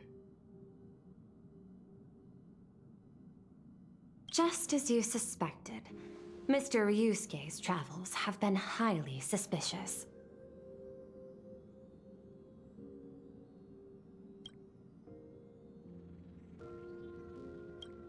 In the year 1969 of the Arcadian calendar, he traveled to the Delcor Ring to sculpt a statue for the Doctors of Chaos. 2 years later, the IPC received word that the last local resistance group had rejected all aid and launched a suicide charge against the Legion. Also, in 1984 of the Arcadian calendar, he traveled alone to the planet Goliath's Shepherd. After a century of resistance in the fires of war, the planet was officially declared dead 9 years later.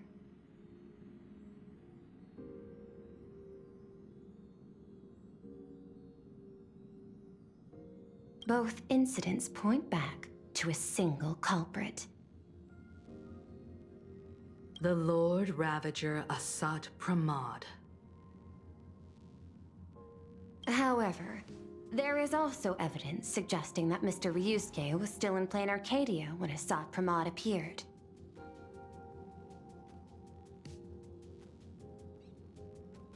Additionally, the IPC recovered a commission he received. It read, "Please carve a trace of our lasting glory, just before the world meets its destruction." He accepted the commission, even though he knew the Legion had surrounded the planet? Legends of the Graphia clan abound within Plain Arcadia.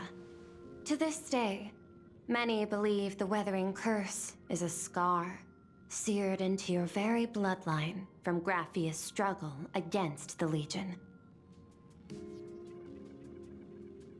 Conjecture. Mr. Ryusuke was tracking the demon from beyond. He likely believed that finding him was the key to breaking the Graphia clan's curse.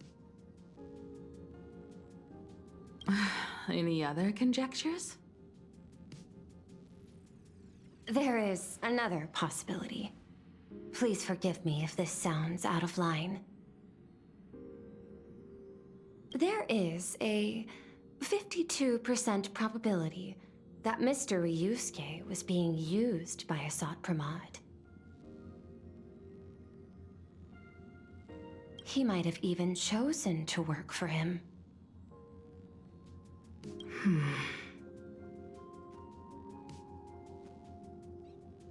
I'll have a word with him. I'll leave it in your hands, Miss Himiko. Dad? Do you have a minute to talk? I do. I'm 1000% free for you. What brings on this surprise call for your old man? I was worried you were too busy, so I didn't want to bother you these past few days. That foolish didn't hurt you, did she? Actually, what am I thinking? A mere herald of death is nothing to my Himiko. You probably handled her in no time. And that kid is something else too. I'm telling you, everyone at school is a huge fan of the Astral Express now. 15 years. The blood-stained games are finally over. And this time everyone survived. It's time we sat down and talked. Just as father and daughter. Huh? Am I dreaming? My little girl actually wants to have a real talk with her old man. Well, I don't care if I heard you wrong. I'm taking this to the bank. Praise the Astral Express. Praise Hackiveli. Give me 10 seconds. No, make it 8. Your old man is on his way. There's no need to rush like that. Love you, kiddo! I should have seen that coming. Himeko, open up. It's your time. Himeko, come over. Tell me more about this.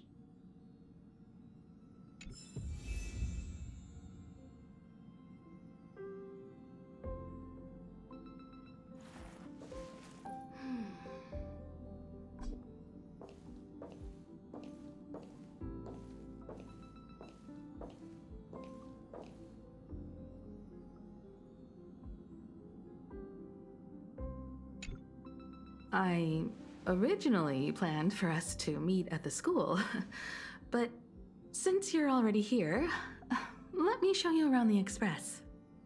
Oh, I would love that. I was in such a rush last time. I really want to get a good look at the place where you spent the last 15 years. Who could have imagined it?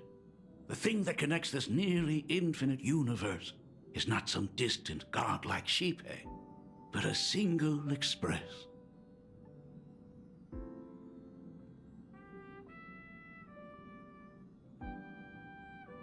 I have met many artists who dreamed of boarding the Express just to get a closer look at the legacy of trailblazing.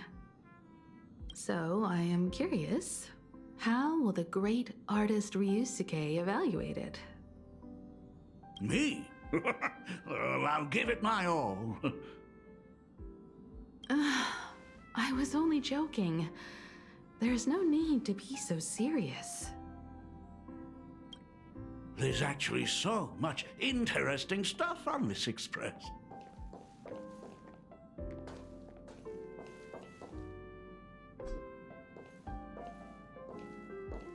This table is kind of different from the others, isn't it?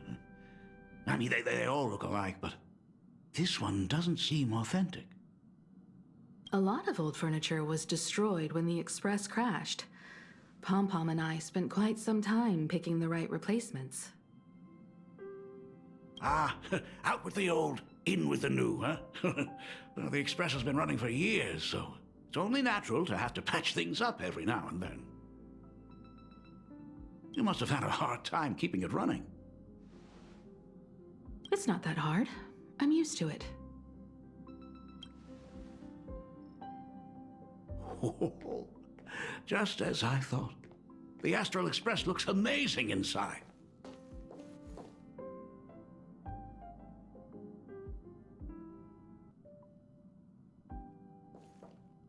These chandeliers. The designer used the skeleton of a void song whale as a reference. They say it's been here since Dolly's days on the Express. It catches the eye of many people who board. But the light seems a bit dim in here, doesn't it? It's always been this way. Oh, have you tried swapping in a polarized conductor? Or rinsing the light units in an alkaline solution? Are you an artist or an electrician, Dad? I am just speaking from experience. Don't forget, your dad was once the one who set up all the lighting in those classrooms. Is it there? Oh, let me see.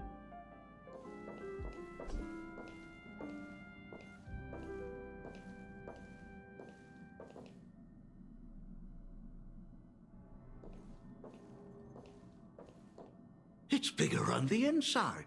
Oh, the phonograph also has music from all sorts of worlds, just like the versions I've heard before.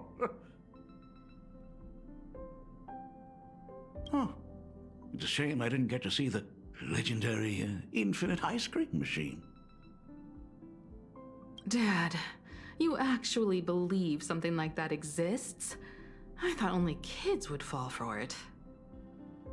A long, long time ago, such a thing did exist on the Express. When the Express passed the desert planet Talon, Granholm left the machine there.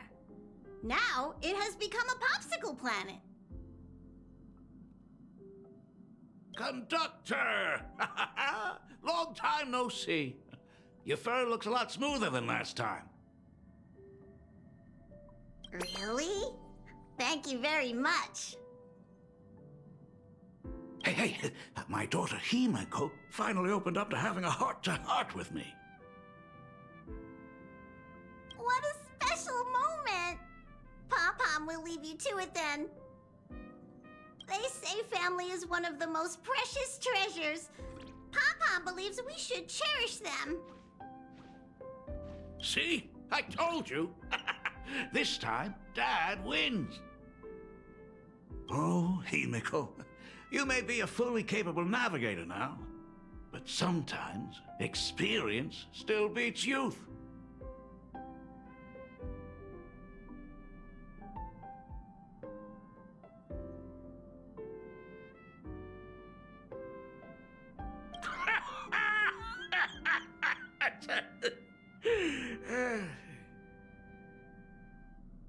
Aren't you tired of talking non-stop? Are you actually worried about me? I am so touched. Perfect. I'll make you some coffee. Huh? Huh? Well, might as well swing by the meeting car to say hi to that, Intellitron buddy.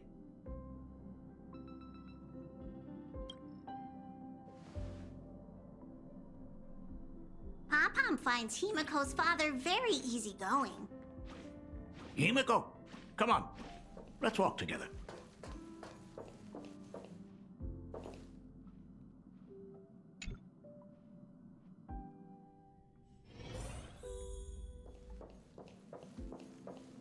Intellitron, buddy! Long time no see. Rumor has it that the drinks in the World's End Tavern are all brewed from jokes. Since we are in plain Arcadia, any single joke before a drink would be second to none. Since there is only a single joke, it is quite literally second to none. Mr. Ryusuke, the tension detected in your micro-expressions has increased by 33% since our last encounter. Oh, nonsense. Himeko is brewing up a cup of coffee just for me. Is there anything in the world more wonderful than that? A cup of hot coffee right before the end. This must be what they mean by life is short and bitter. Huh. Well, now I see why they call you Shush. Well, since I'm still among the living, let me tell you a joke for a change. A long time ago, there was a truly terrible nameless. They snuck aboard as a passenger, seeking a certain answer. Now one day, they ordered a drink from a service robot on the express and told it a joke. A long time ago, there was a truly terrible nameless. They snuck aboard as a passenger, seeking a certain answer. I have retrieved the same joke from the archived logs. It is indexed under the title, An Unfunny Joke. But did you know, the first time the robot heard that joke, it laughed with pure joy. Don't go filling Shush with nonsense. Its database is already enough of a mess. Dad, here's your coffee. This cup is huge. Himeko, tell me, are you still holding a grudge against me? What are you talking about? Now drink up while it's still hot. Analyzing components. Results show coffee concentrate, Heldoran butterfly scales, a species of fish from a gas giant, trace amounts of iron particles, and various other unknown substances. Mr. Shush, you must be exhausted after telling all those cool jokes. How about A nice, hot cup of coffee to warm you up, huh? My inspiration circuit is vibrating. My radar indicates that the conductor requires my immediate assistance. Good luck, Mr. Ryusuke.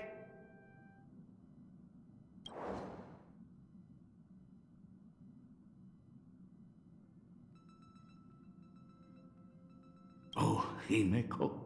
If I do not make it out of here, please deliver my resignation to Miss Dolly. Tell her I will not be coming in tomorrow, which is really no different from any other day.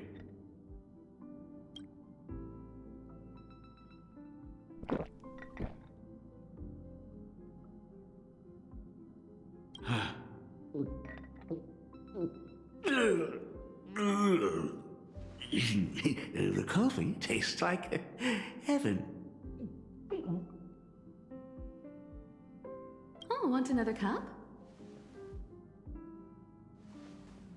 Himeko, Miss Dolly told me that back when you were a school assistant, you used to bring a massive pot of coffee for everyone every single day. They still talk about it to this day. It would be selfish of me to keep this all for myself. I simply must bring some back for the other teachers to sample. I am afraid it will be long cold by the time you get it to them. But as you said, it is time for us to head to the school. We must return to the source of all these tragedies and put an end to the blood-stained games. Are you truly ready to say your goodbyes? We can stay a little longer if you like. We still have plenty of time. We should go now. I have been ready for 15 years.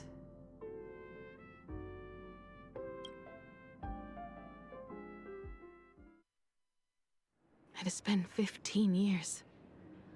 Those ghosts have been repeating their final day over and over, trapped inside the classroom you imaginated. Even if they are merely shadows of the past, they deserve to be set free. Oh, you're right. Let us use one final goodbye to close the chapter on the Herald of Death incident.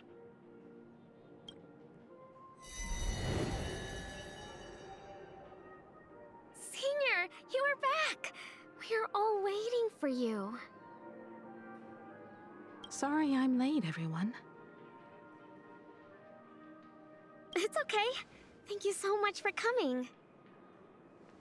Himeko, we don't have enough time for the lobby. Could you please use your amazing imagenesis skills to decorate the stage for us? I am begging you. Mia, stop bothering Himeko all the time. If you and the others hadn't slacked off on the rooftop, we wouldn't be in this mess right now. But the school anniversary is tomorrow. If I do not get this done, Ms. Dolly is going to skin me alive. You should start by tidying up those ribbons. Once we are finished with the classroom, we will all come and give you a hand. Hey, Come on, everyone. You always boss me around.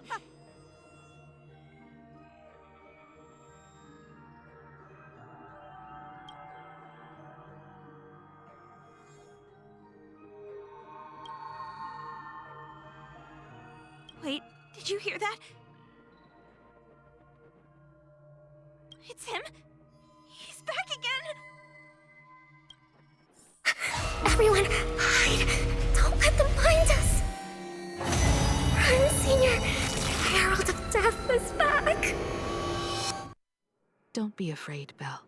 I'm here. No more running away. We don't have to face any Herald of Death anymore. Really? When have I ever led you astray? Look, even the Dean has arrived. Let us run through the anniversary program one last time. right now, but we still have so much left to do. The decorations are nowhere near finished.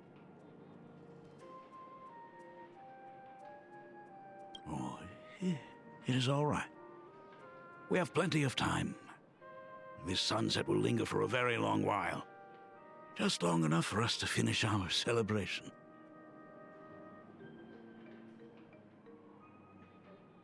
I hereby declare that the Graphia Academy anniversary and the graduation ceremony of 1984 has officially begun. Since the other grades are not with us today, we shall keep the proceedings simple. According to our school motto, every student must truly understand their purpose before they depart from these grounds. Students, have you all discovered who you wish to become? Why so serious? It's only a rehearsal.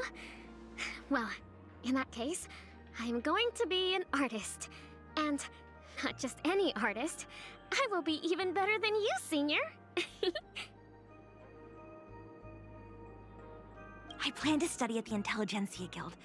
I want to learn how to create even more interesting imaginae.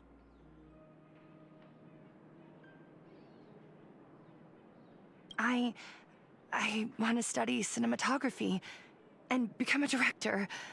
I want to capture every single moment of happiness in the Arcadia.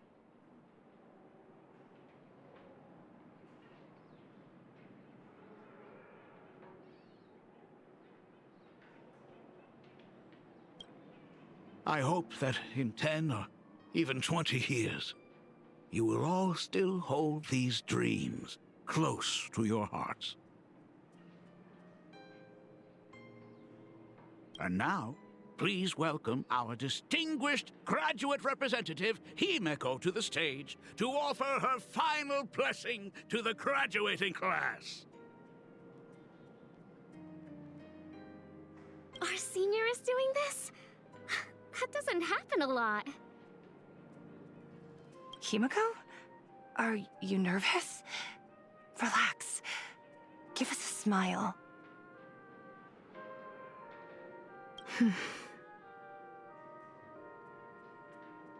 I do not know what to say on an occasion like this.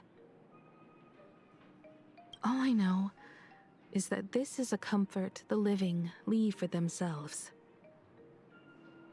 But take that step forward. Go and embrace tomorrow. Become someone that the person you are today would be proud of. Congratulations to the class of 1984. Senior, don't miss us too much. Himeko, see you around. Himeko, what's with the sad face? It's not like we'll never see each other again. Farewell. Belle, Full Wish, Mia. Safe travels, everyone.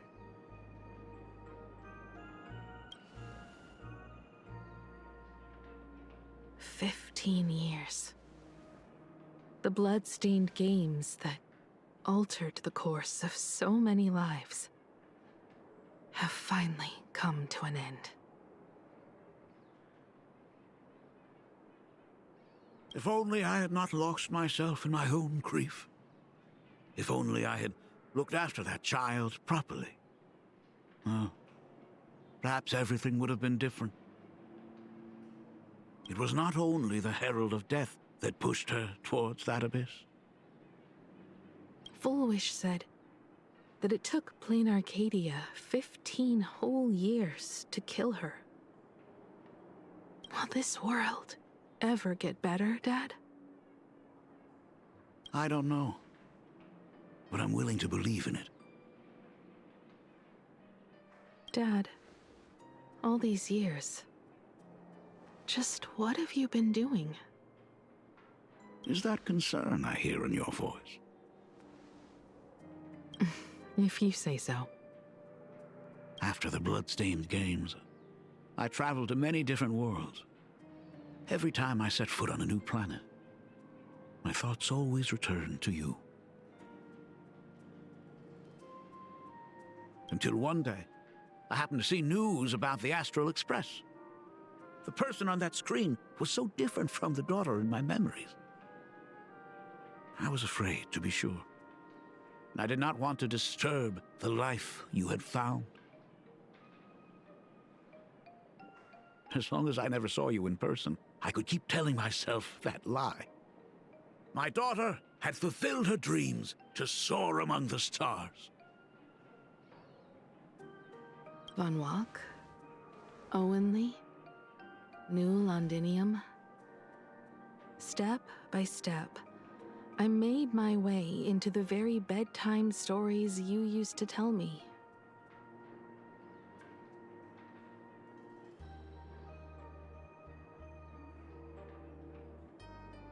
Were they beautiful? In this vast universe, nothing holds more beauty than the lands en route, yet to be reached. You may have been a poor excuse for a father, but even so, thank you for setting me on this trailblazing path. Same here. Thank you for fighting so hard to be here alive. It's still early, huh? Let's have a walk around the campus. I have something very important to tell you. But it can wait. Something very important? No. Give me just a moment to gather my thoughts.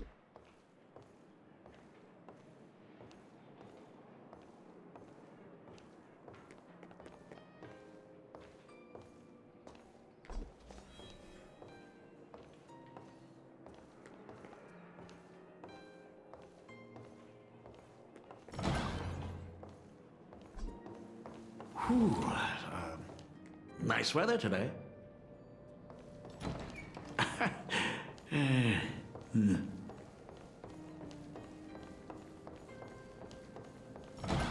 Let's go downstairs. Oh my god, it's her!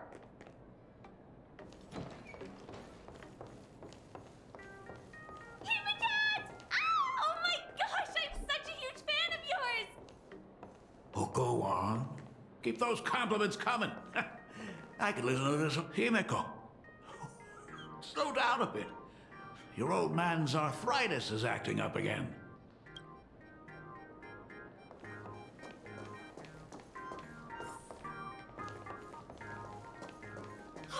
Senior Himeko! Oh, wow! She actually looked at me! Her navigator aura is incredible!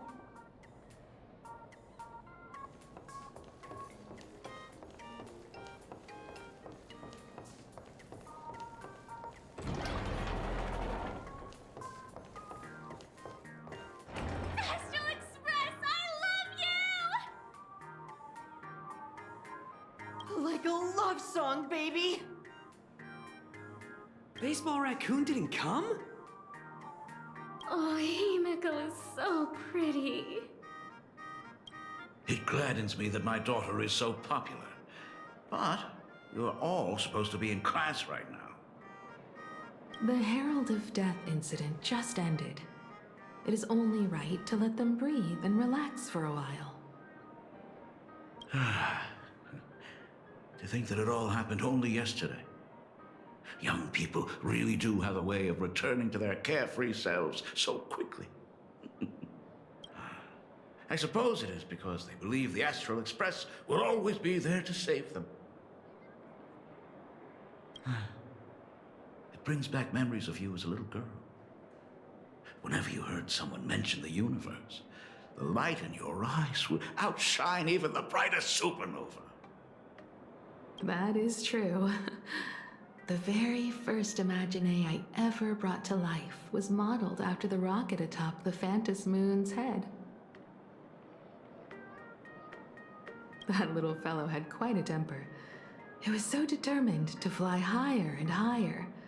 To this day, I still wonder if it ever truly reached the moon.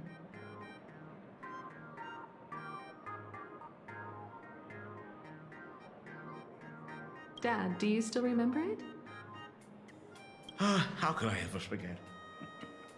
That thing came crashing down and poked a hole right through Miss Seadrake's tail. I had to take you to apologize in person. I ended up redrawing the tail myself to make it right.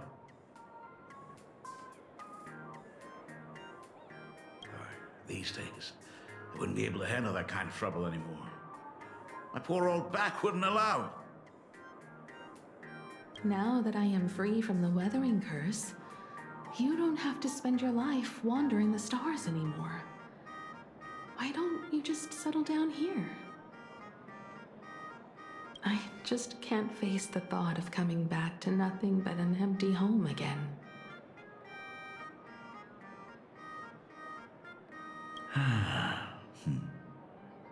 Don't worry. I'm not going anywhere.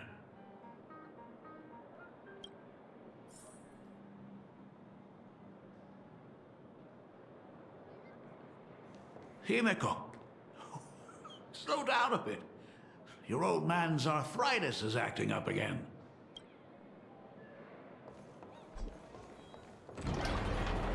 The Imagenesis classroom is ahead. So nostalgic. Ms. Dolly? She might have taken the day off. I never noticed it before, but on closer inspection, this classroom is so much bigger than it used to be. It must be because of that incident.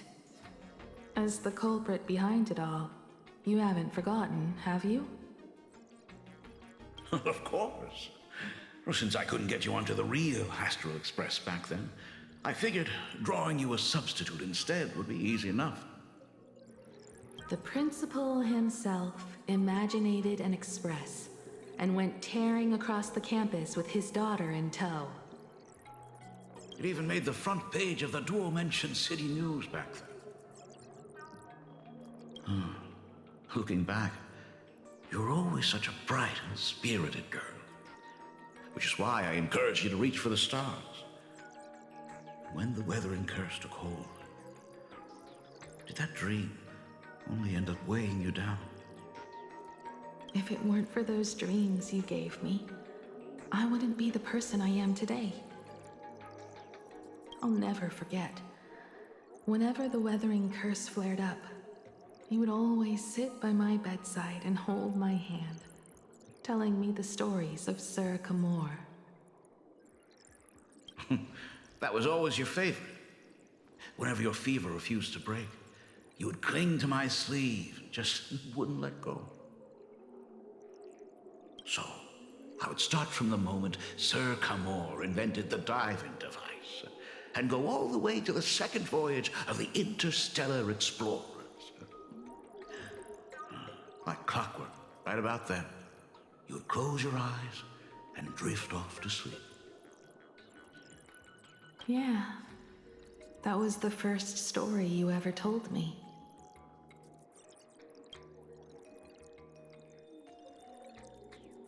And the very story that helped me make up my mind. Even if I could never leave this place, if fixing the Express meant sending just one soul to the stars, that would be enough for me. Yet before I knew it, I'd already traveled far beyond anything I ever imagined as a child. I think I understand how you felt back then. Perhaps one day, I'll set down my duties as the navigator and come back to this place too. What about the Astral Express? A crew of the most incredible nameless will keep the Express sailing on. Like a teacher watching their student, or a father his daughter.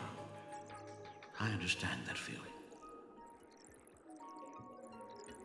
Then your dad will always be here at home waiting for you. So, what is this important thing you need to tell me about?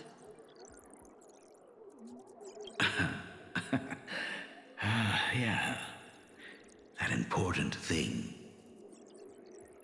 Dad, are you hiding something from me?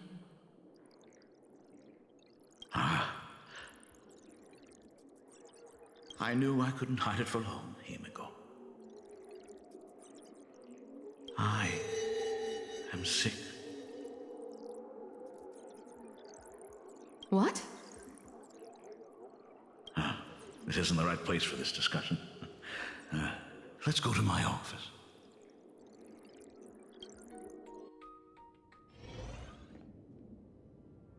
So...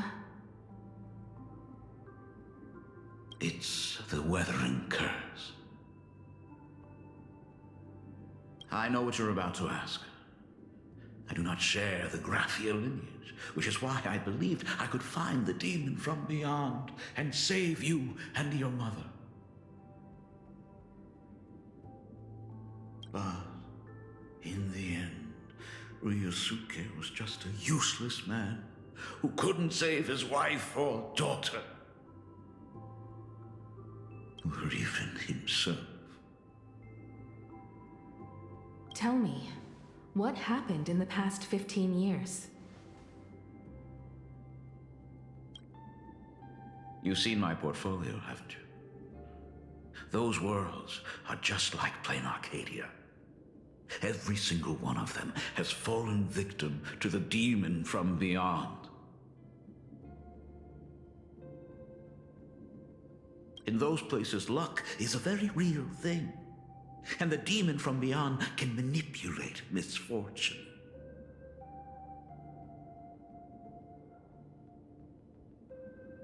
What does that even mean? In ways beyond comprehension, you feel misfortune crashing down like a tidal wave. Solar storms, diamond rain, system failures, one disaster after another.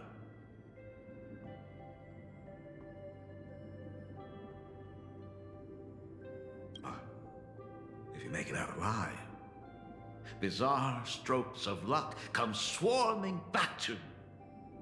And so the cycle repeats, washing over the world, tearing it apart. It sounds more insane than the Phantasmoon games. The universe is sheer madness, beyond all reason. I survived over and over, yet my body has become as fragmented as Graphia once was. Is this his way of torturing the rebels? I don't know. But by the time I realized it, there's no escape. Why didn't you tell me earlier? I could have reached out to the IPC's doctors. It's no use. I've been chasing after him my whole life. I know him better than you do.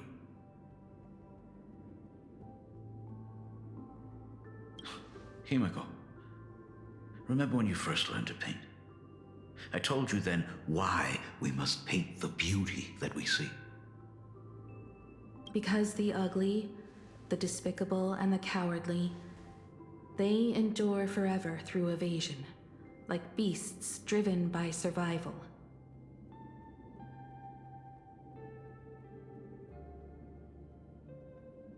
Beauty remains ever fleeting. Just as heroes find their end in sacrifice, and stars dissolve after they shine, humans have surpassed their animal nature. We face our pain and our end to win a dignity that the vast universe cannot ignore. So we must capture what is noble and bright to show that such things truly lived. As for the barbaric and the low, they will endure regardless, needing no witness to their existence.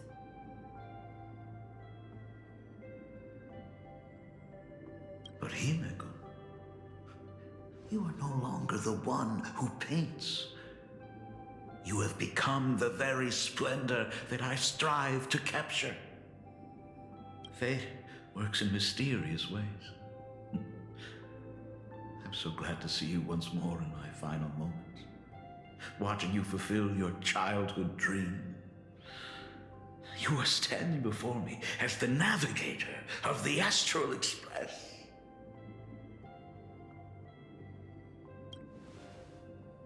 I should have come back earlier. I'm so sorry.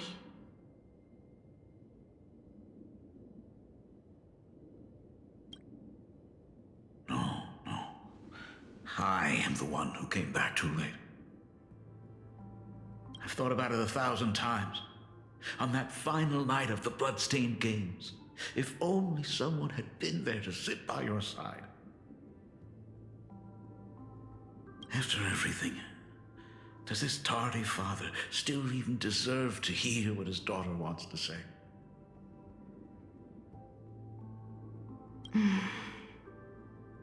If you're willing. Thank you, Akiveli.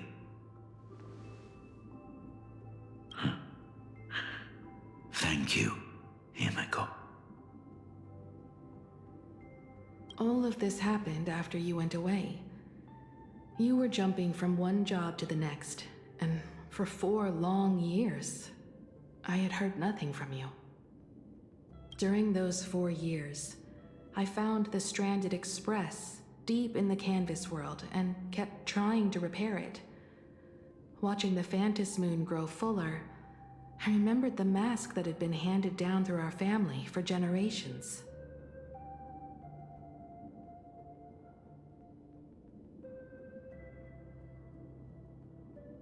If I could claim victory in the Phantom Moon games, then perhaps by harnessing the divine authority of elation, it might just be possible to set the Express in motion once more. But the Herald of Death was a complete madman, and he smashed every dream to pieces.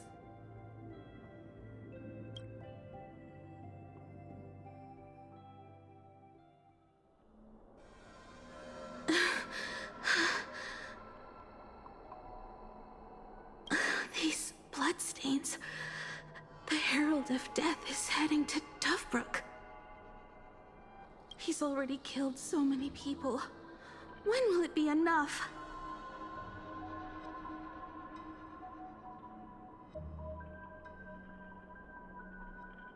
Himeko, are you afraid? You're asking if I'm afraid?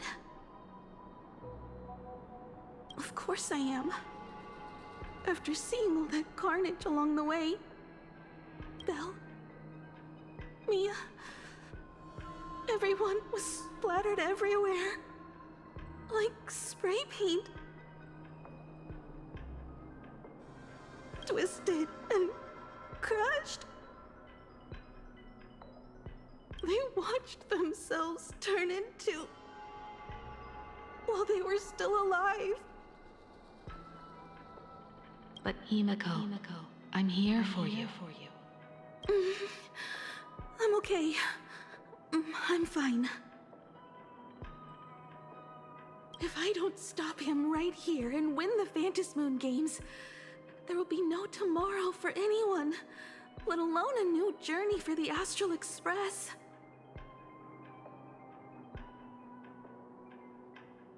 And someone needs to avenge those students at the Academy. That is not your responsibility. If you are afraid, let me handle it. I know hunting down the Herald of Death isn't my responsibility. If I turn around and walk away, no one will blame me. But I am already here. I can't let him get away. Yeah, I'm not really scared anymore, really.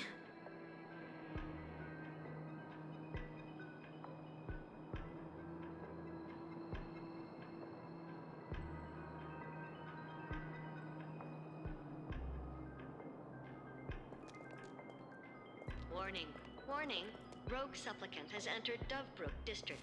Aberration threat level, Calamity. Aberration name, Harold. The suppression squad sent by the Department of Aberration Defense. They're all gone. Completely wiped out. Warning. Rogue supplicant has entered Dovebrook. I struggled through the pain Aberration threat level, as the Herald of Death Aberration name, dragged Herald and of Death. smeared By them order of across the Department ground. of Aberration Defense. All units must begin evacuating civilians from the surrounding area But immediately. these stains... Is he really so far gone that he's using himself as paint? Even so, he still managed to break through the blockade ahead. That's terrifying. To take down a monster like him, you need a single perfect strike. Overwhelming. I think I've got it. But first, I need to buy some time. Let me handle that for you. All right, but buying time is easier said than done. It's too narrow here. We need more room. The best bet is to pin the Herald down on that bridge. I'll take all the wish power I've gathered since the Phantom Moon became full, and use it as fuel to paint it into existence. The sheer destructive force unleashed from creating a massive object will break him and leave him completely incapacitated.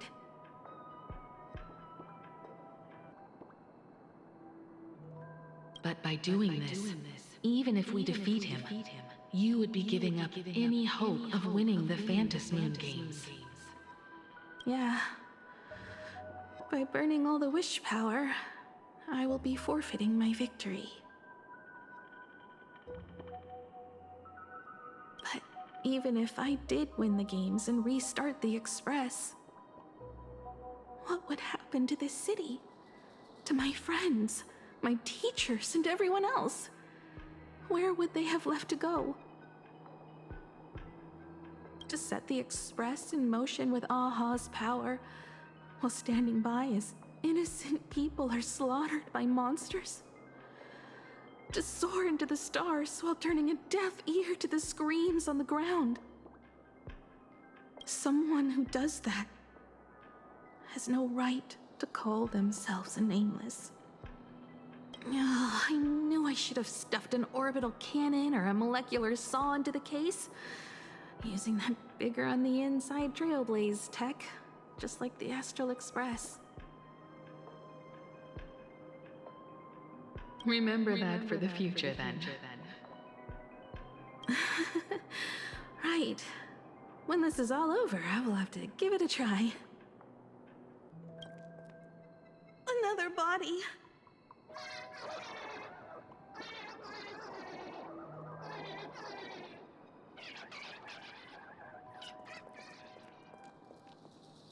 Black Birch. Guess he was after the Herald as well. Black Birch, the masked fool? The one who turned Gotham City upside down not long ago? Only 2 supplicants are left in the games now. In other words, we are the last hope for victory over him. Just like those legends I grew up with. A hero confronting a monster to protect everyone. Now that responsibility falls to me. I will take him down. After that, I will repair the Express myself and see it fly over the horizon and break out of the atmosphere. What a beautiful sight that will be. Then consider this the first world to be saved before the journey on the Express begins. The very first stop, then? It'll certainly be quite memorable. The stench. It's about time.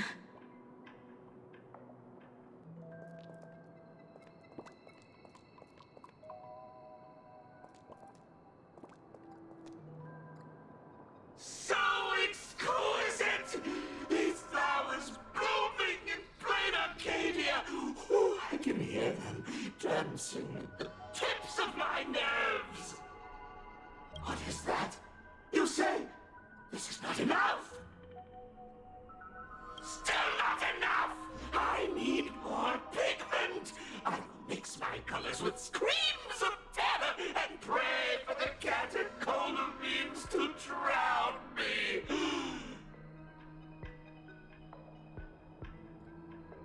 Department head, I shall show you the error of your ways! This flesh is the culmination of life! Its king is right here! The giant tree running through our heartopia!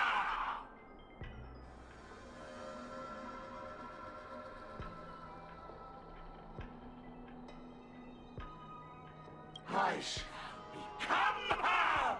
We will be as one! No, I will surpass her. I will devour her and become the one and only existence. Another new shade, dazzling, shattered crimson. Are you perhaps the color I've been missing all along? Step into this masterpiece! Become one with me and lay the final cornerstone for the future of human evolution!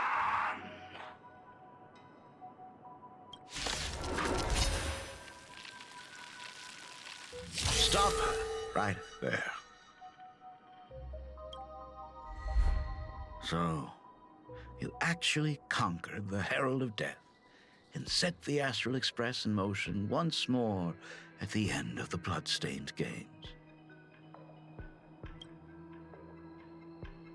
Hey, Michael, I believe in your bravery. When confronted by death, you will undoubtedly choose to resist. But you were so frail and sickly. How could you possibly defeat the Herald of Death, who slaughtered every single supplicant?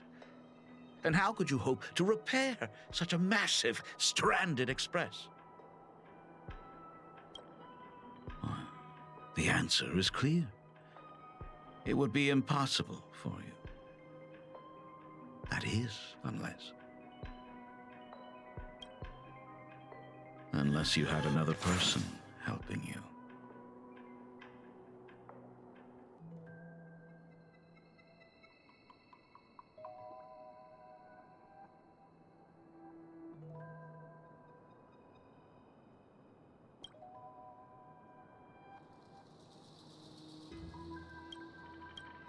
Don't deny it yet.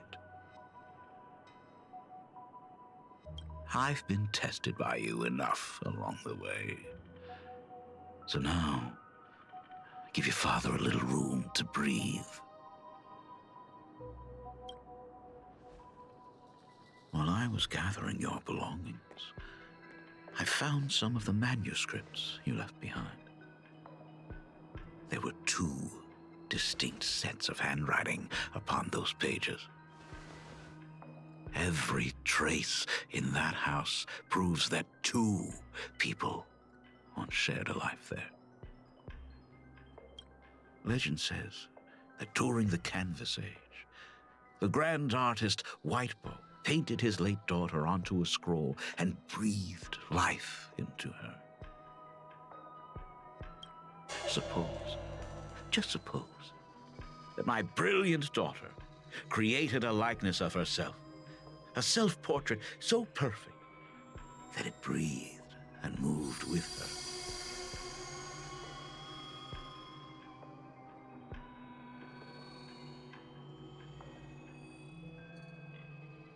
If that is the truth, then every mystery is explained.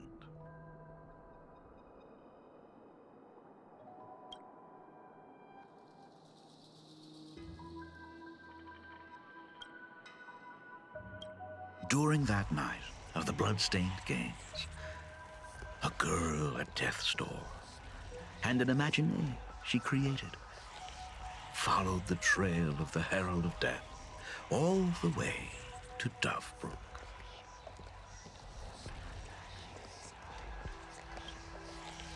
as a monster bearing Shuhu's flesh and a supplicant lost to madness. Marcus and Tali defeated the pair before him without lifting a finger.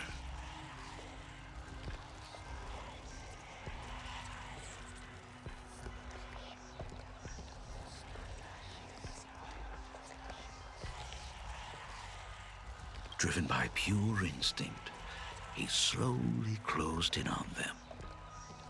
He intended to use their very lives as pigment to paint a new bloody bloom. Little did he know that he was walking straight into a trap of their design. The moment he drew near, a massive iron fist was imaginated from the sky above. It crashed down and crushed him to dust.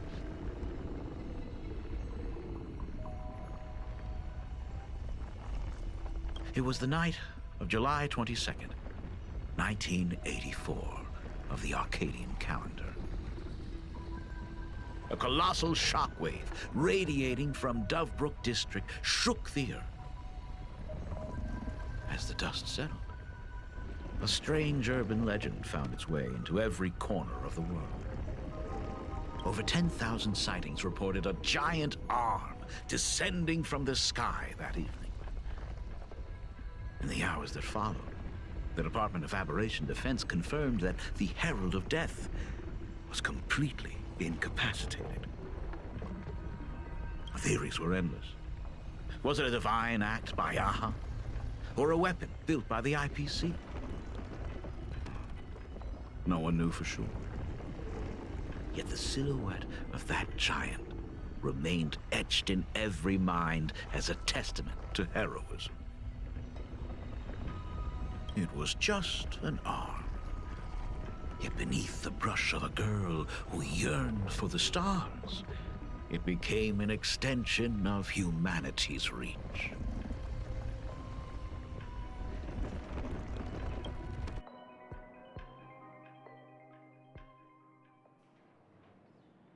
The girl achieved her dream, and the stars set sail once more. Truly a most romantic fairy tale. And now, unfortunately, I have to destroy this fairy tale myself.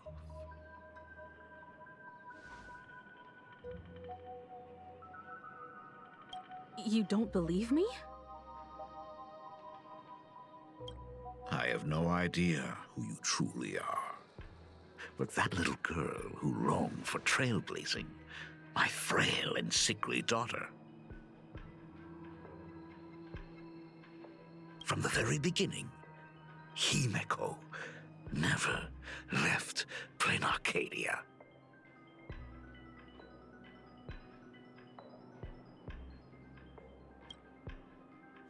That is not something you should joke about.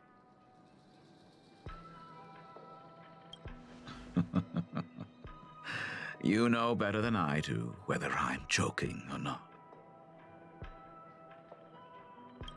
By the way, things outside aren't looking good. The Arcadia is drowning in problems.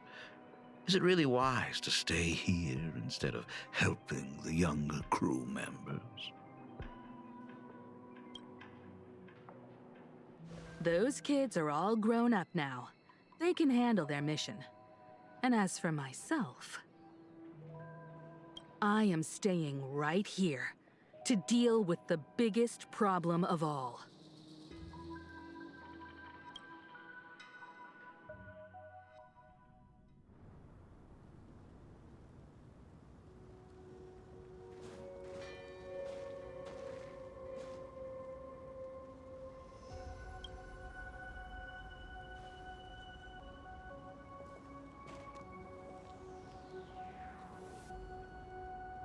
Are you intending to stay here until the outcome is revealed?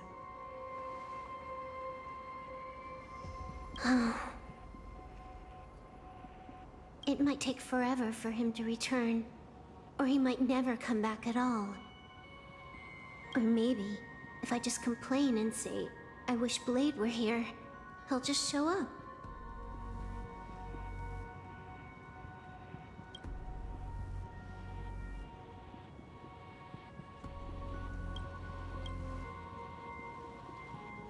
Anyway, it was his choice.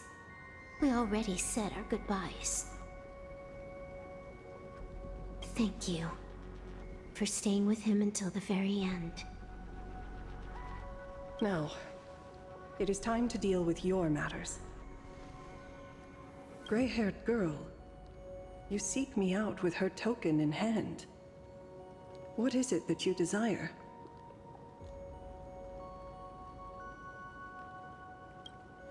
I don't quite follow. Our first meeting was just before we took the boat here. I only answered the call of wish power because of that mask. The one painted by Evanesia. Without it, I would not be here.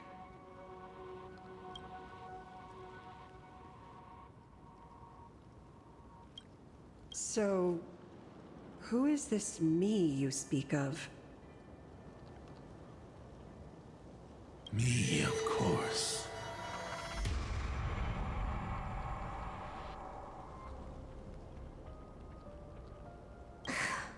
Not you again.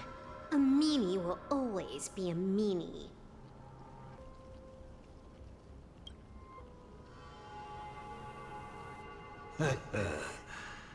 Misfortune and I share one thing in common. We both enjoy dropping in uninvited.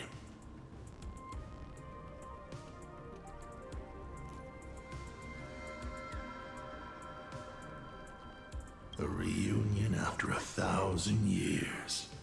Graphia, it has been a long time.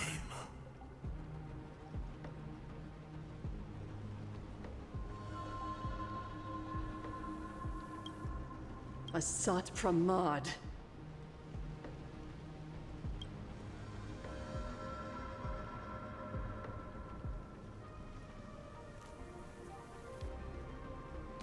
Back at Ingford Hermitage, what you heard was only half the story. 1,000 years ago, amidst the ruins of Ahatopia, I found a baby girl on the verge of death. Her cold, lifeless body reminded me of the legend of Elation. Aha heard an infant cry and burst into laughter. Too bad I never did get the joke. So I came up with a much better one. I infused that child with the power of destruction, giving her the rebirth of a Void Ranger. I taught her to paint her monstrous beasts using the life of the veracity as pigment, all to carry out the Legion's divine will.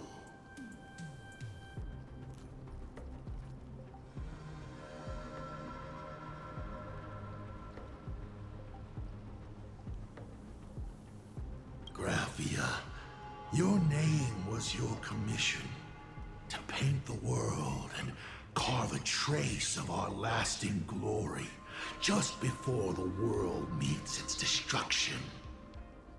You were doing so well, right up until you saw that express crash.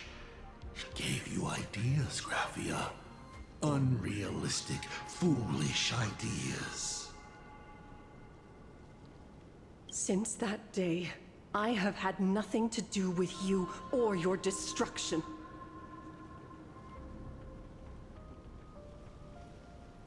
Your failure began the moment you tried to destroy the Express. All you did was turn the spirit of the Nameless into a rallying cry for rebellion. I took the power you forced upon me and used it to save the innocent. You commanded me to record the end of worlds, but instead, I created a sanctuary.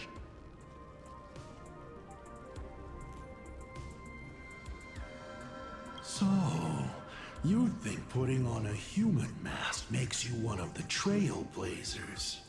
How amusing. Look at yourselves. That weathered curse is still eating away at you and your kin. It is the inescapable price for being a child of destruction who dares to betray her fate.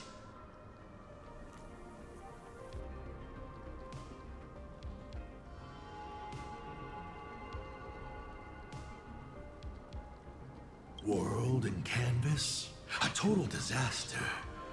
Yet you still try to dress it up as a victory.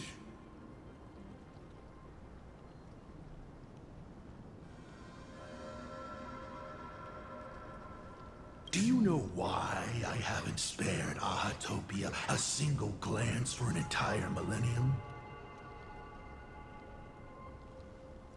Because you bore me.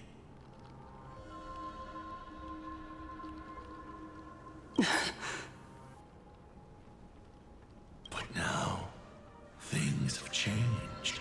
Someone far more interesting than you has returned. And unlike you, she is the real deal. A genuine nameless.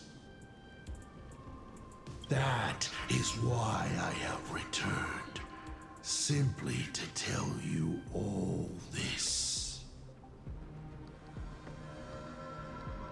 Himiko?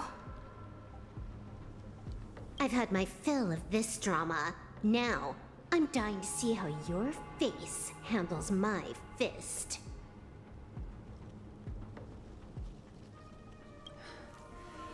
For 1,000 years, I have painted them over and over again. Every innocent life you extinguished during the Sind Earth Age.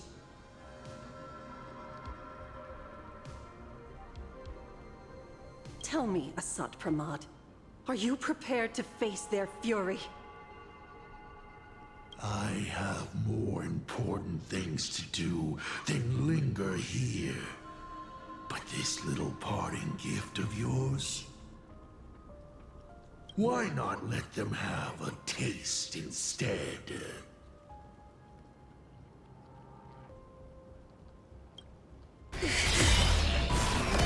Come forth. Demonstrate your defiance.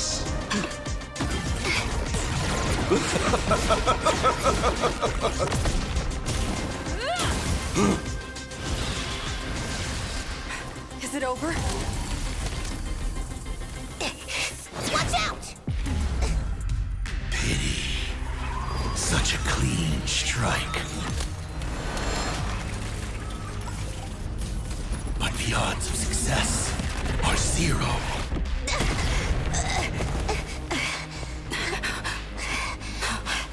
The restraint check failed? A 1 in 10,000 chance. The moment I cast the dice, the outcome is fixed. Remove the masked protagonist. It doesn't suit you. As for you, your end is decided. Farewell. Sorry. I have failed.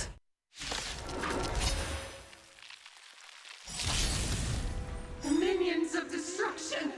I will drive you all from this world! We must force her back to her senses.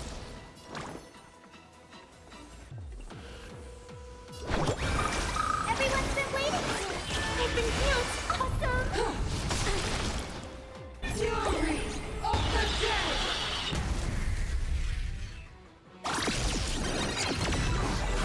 Do we have to go full force? Of course not. That is exactly what that Mimi wants. Trailblazing whirlwind!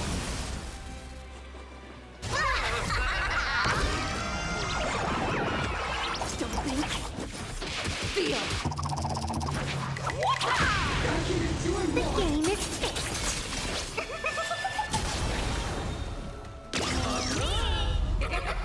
Do your worst, Master Fox. I decide the rules of the game.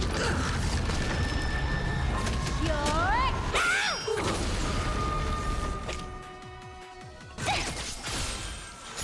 The future will be bright. They need some sunshine. Thanks. I'll energize. Straight. Fight for me. That hurts.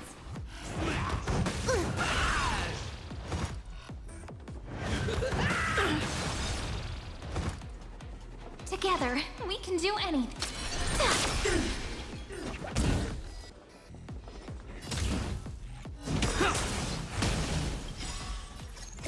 Memories ripples are waiting to be kissed awake by a shooting star. Remember me with love. And a beautiful tomorrow. May the world be as we wish.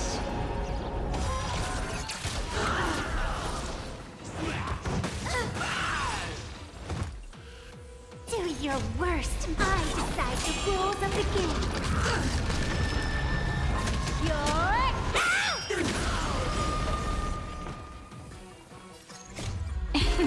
Don't blink. There's a surprise. Cleanse hatred with love. Rewrite destruction with me. Do your worst, Master Fox. I decide the rules of the game.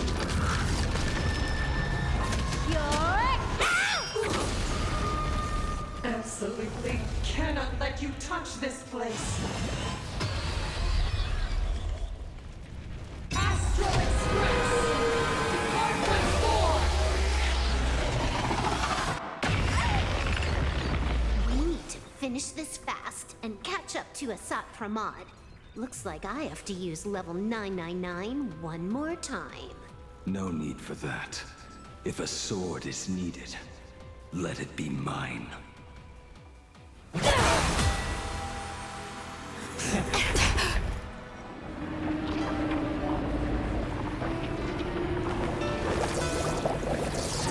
Have you thought it through? What defines a blade?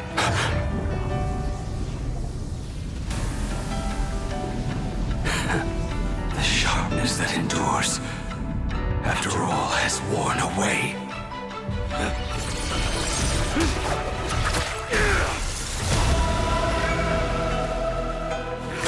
I shall take veracity as my forge, and abundance as my iron.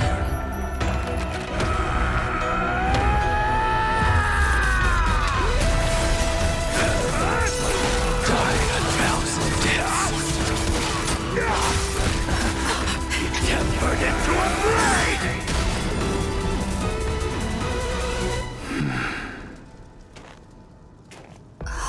What? Not even a welcome back? I will guide with the Rainbow Bridge. Burn this broken shell. You will serve as the temporary fire! No way! Blade! You answered my prayers! 1 in 10 chance of survival. I choose to survive.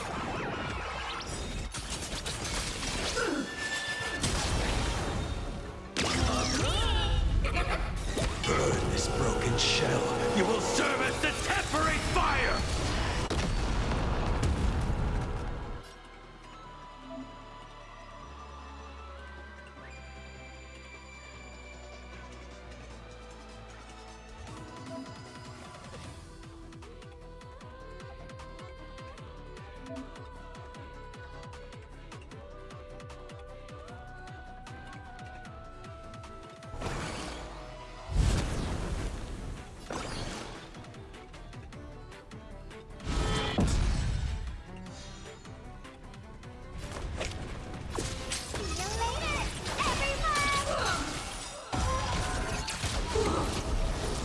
May this faint dispel the gloom, restore clear skies once more. Thank you for doing more. Don't blink. There's a surprise. Cleanse hatred with love. From now on, address me as the Galactic Twin Cleaver. Burn this broken shell. You will serve as the temporary fire! Your moment to shine. Light it up! What next? The stage is yours! You stepped out of line. It's nothing. Everyone's been waiting for this. I've been killed. Awesome. Don't you doing more? Let greed devour all! That won't work, you know. What happened to her? This is Assad Pramad's handiwork. We have to bring her to her senses first! Look, we're flying. Take our answer.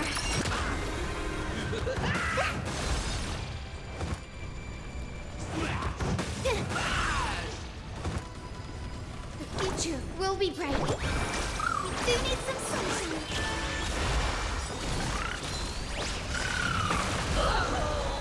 Burn this broken shell. You will serve as the temporary fire! Laughter is humanity's anthem. Trailblazing worm!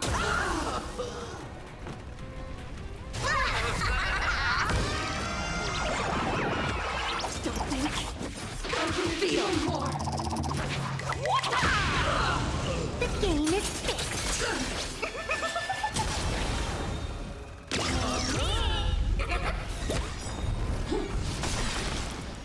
Do your worst, Master. I decide the rules of the game. You're out! Absolutely cannot let you touch this place.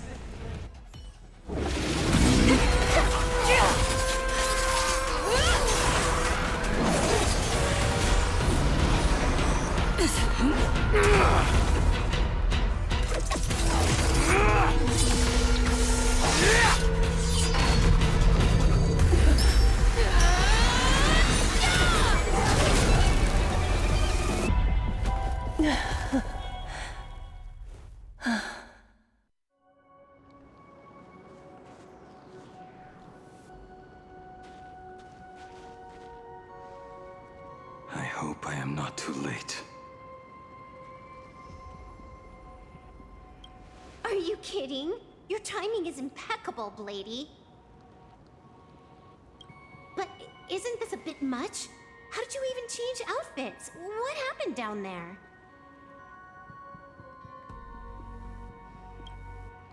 I used the Leviathan's maw to imprison Shuho. But that doesn't matter. What matters is that you made it out alive and got the job done. Not yet. I have made a decision.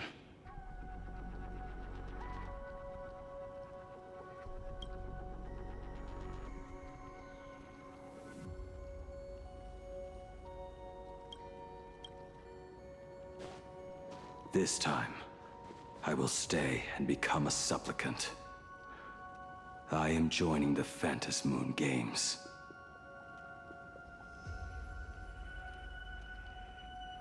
What?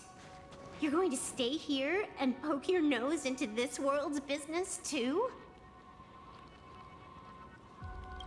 Let us settle this first. Are you okay?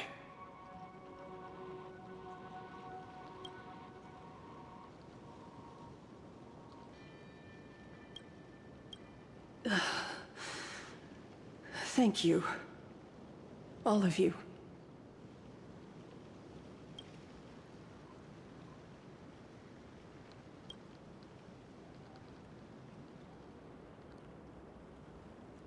As long as the canvas remains, Asat Pramad cannot kill me. You have fulfilled what Evanescia entrusted to you.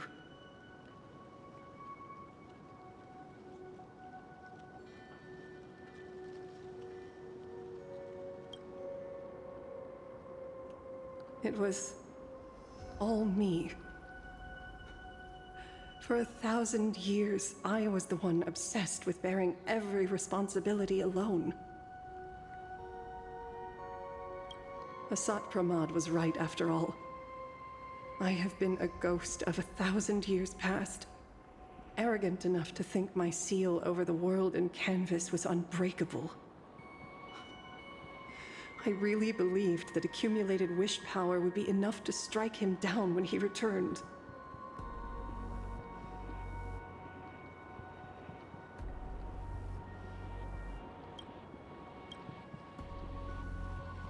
We are up against the same nightmare that survived a whole Sindearth age. The same monster that an entire era could not even overcome. Just how did he even sneak into the world in canvas? The first time I stepped into Inkford Hermitage, a strange Wispe tried to latch onto me, but it didn't succeed.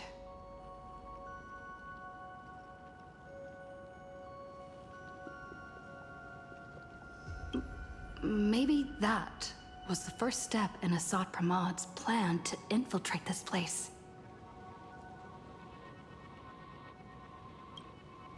Then, he took on Graphia's form to tamper with my mask, and even taught me the way to summon the real Graphia. In the end, he got what he wanted.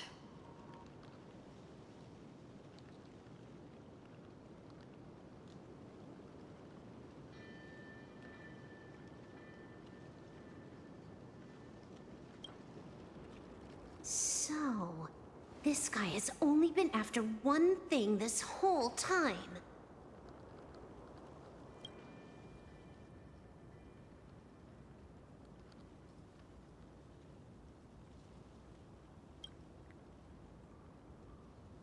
And to awaken the husk of the veracity, we need to leave this place as soon as possible. The giant maw that swallowed me is starting to stir.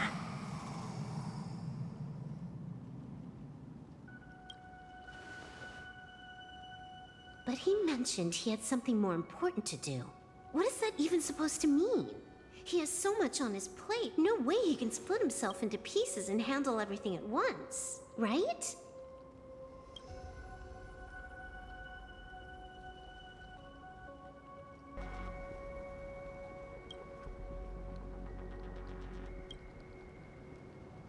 A 1,000 years ago, the demon lord from beyond invaded Ahatopia.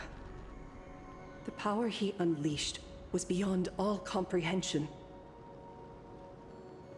He could appear in places thousands of miles apart at the exact same time, as if he possessed countless incarnations. What? He said he was meeting a genuine nameless.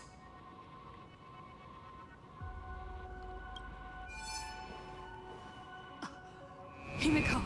She's in trouble!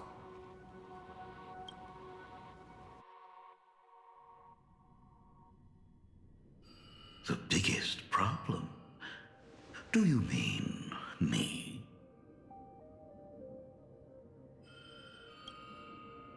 You said that classroom was a secret place of your own creation, yet Fullwish seemed to know everything about it.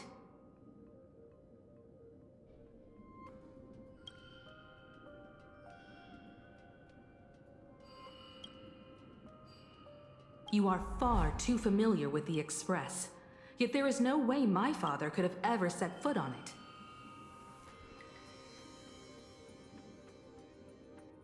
And another thing. When we first met up earlier, you said it had been 15 years.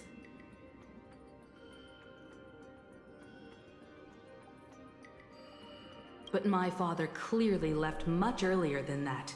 Your story is riddled with holes. Or rather, you never even intended to pretend. You are the only person I can never seem to lie to. And about that last point, it was just a slip of the tongue. Stop this pathetic act. You are not him. You who dare to impersonate my father, show your true self.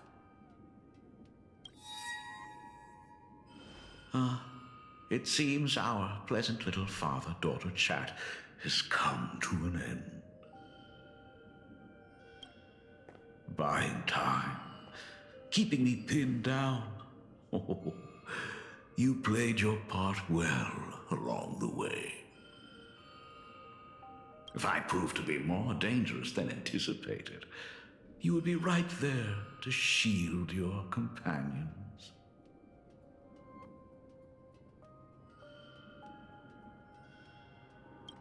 But, Navigator, you still overlooked one possibility. The most fatal one of all. Why don't you try to guess at what exact point did I take Ryusuke's place?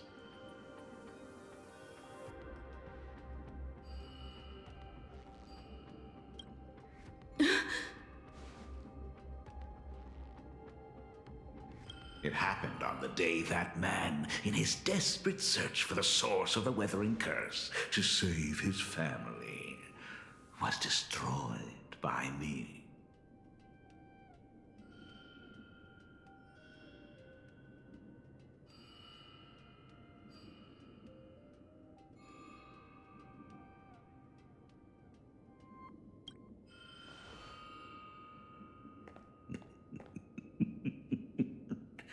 That year, Himeko was 6.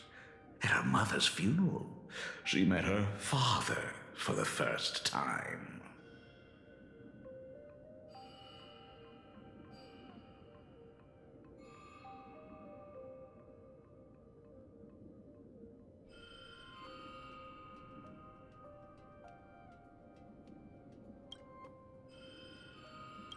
You are lying.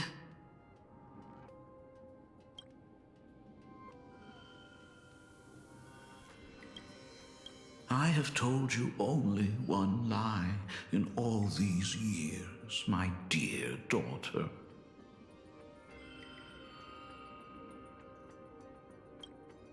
Nice to meet you. I'm your father, Ryusuke.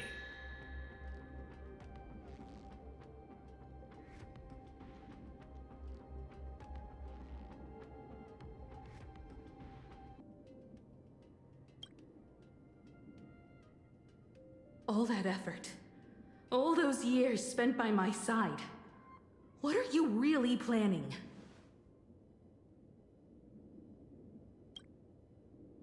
Even I find it hard to tell what goes on in this head of mine sometimes. But now, as I look at your face, at that exquisite expression, it all makes sense. I had so much fun playing a father.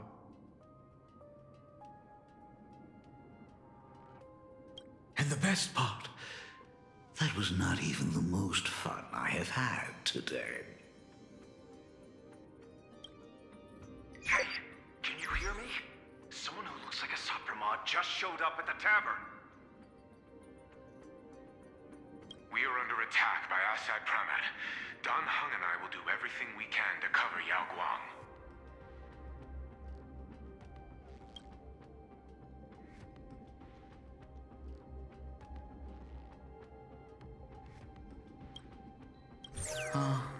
I've played along this far, so why not make it interesting? Let us add a dash of red to our little opening act. You have proven your theory by tearing off the mask of Ryusuke.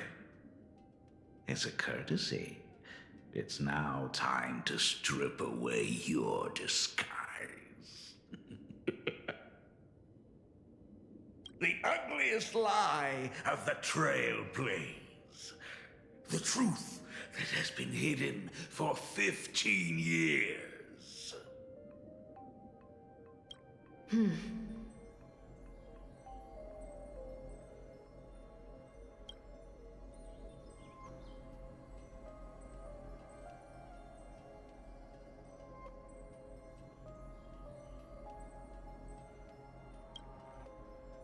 When the Phantom Moon is full again, I will be there as I have promised.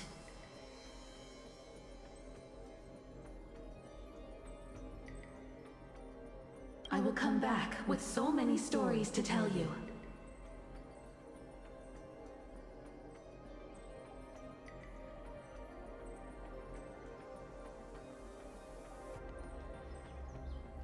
The girl looked up at the stars, but in her heart, she was terrified of setting out. She was afraid of the universe, and even more, she was afraid of the weight of responsibility.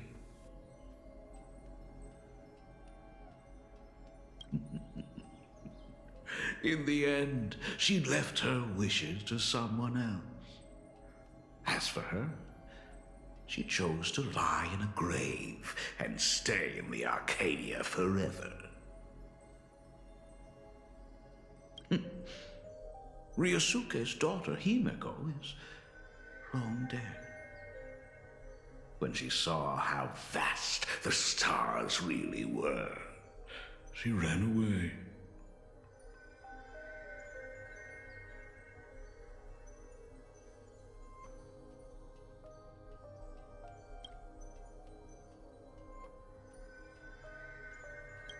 Just as the trailblaze will always converge with the destruction, culminating in awe-inspiring obliteration.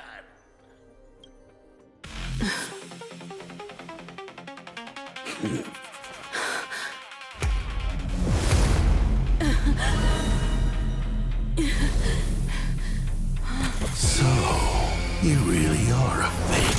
Right back at you.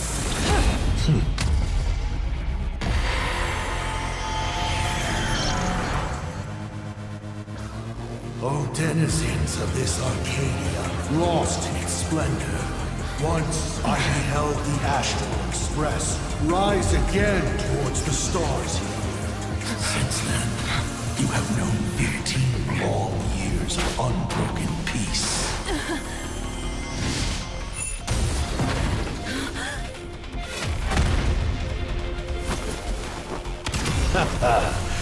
It's been a while, old friend.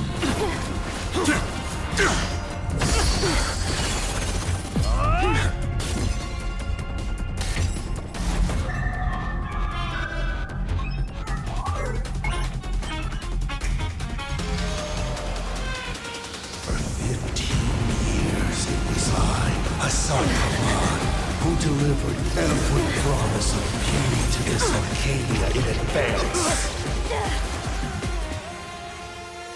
Now, please indulge in these long overdue surprises.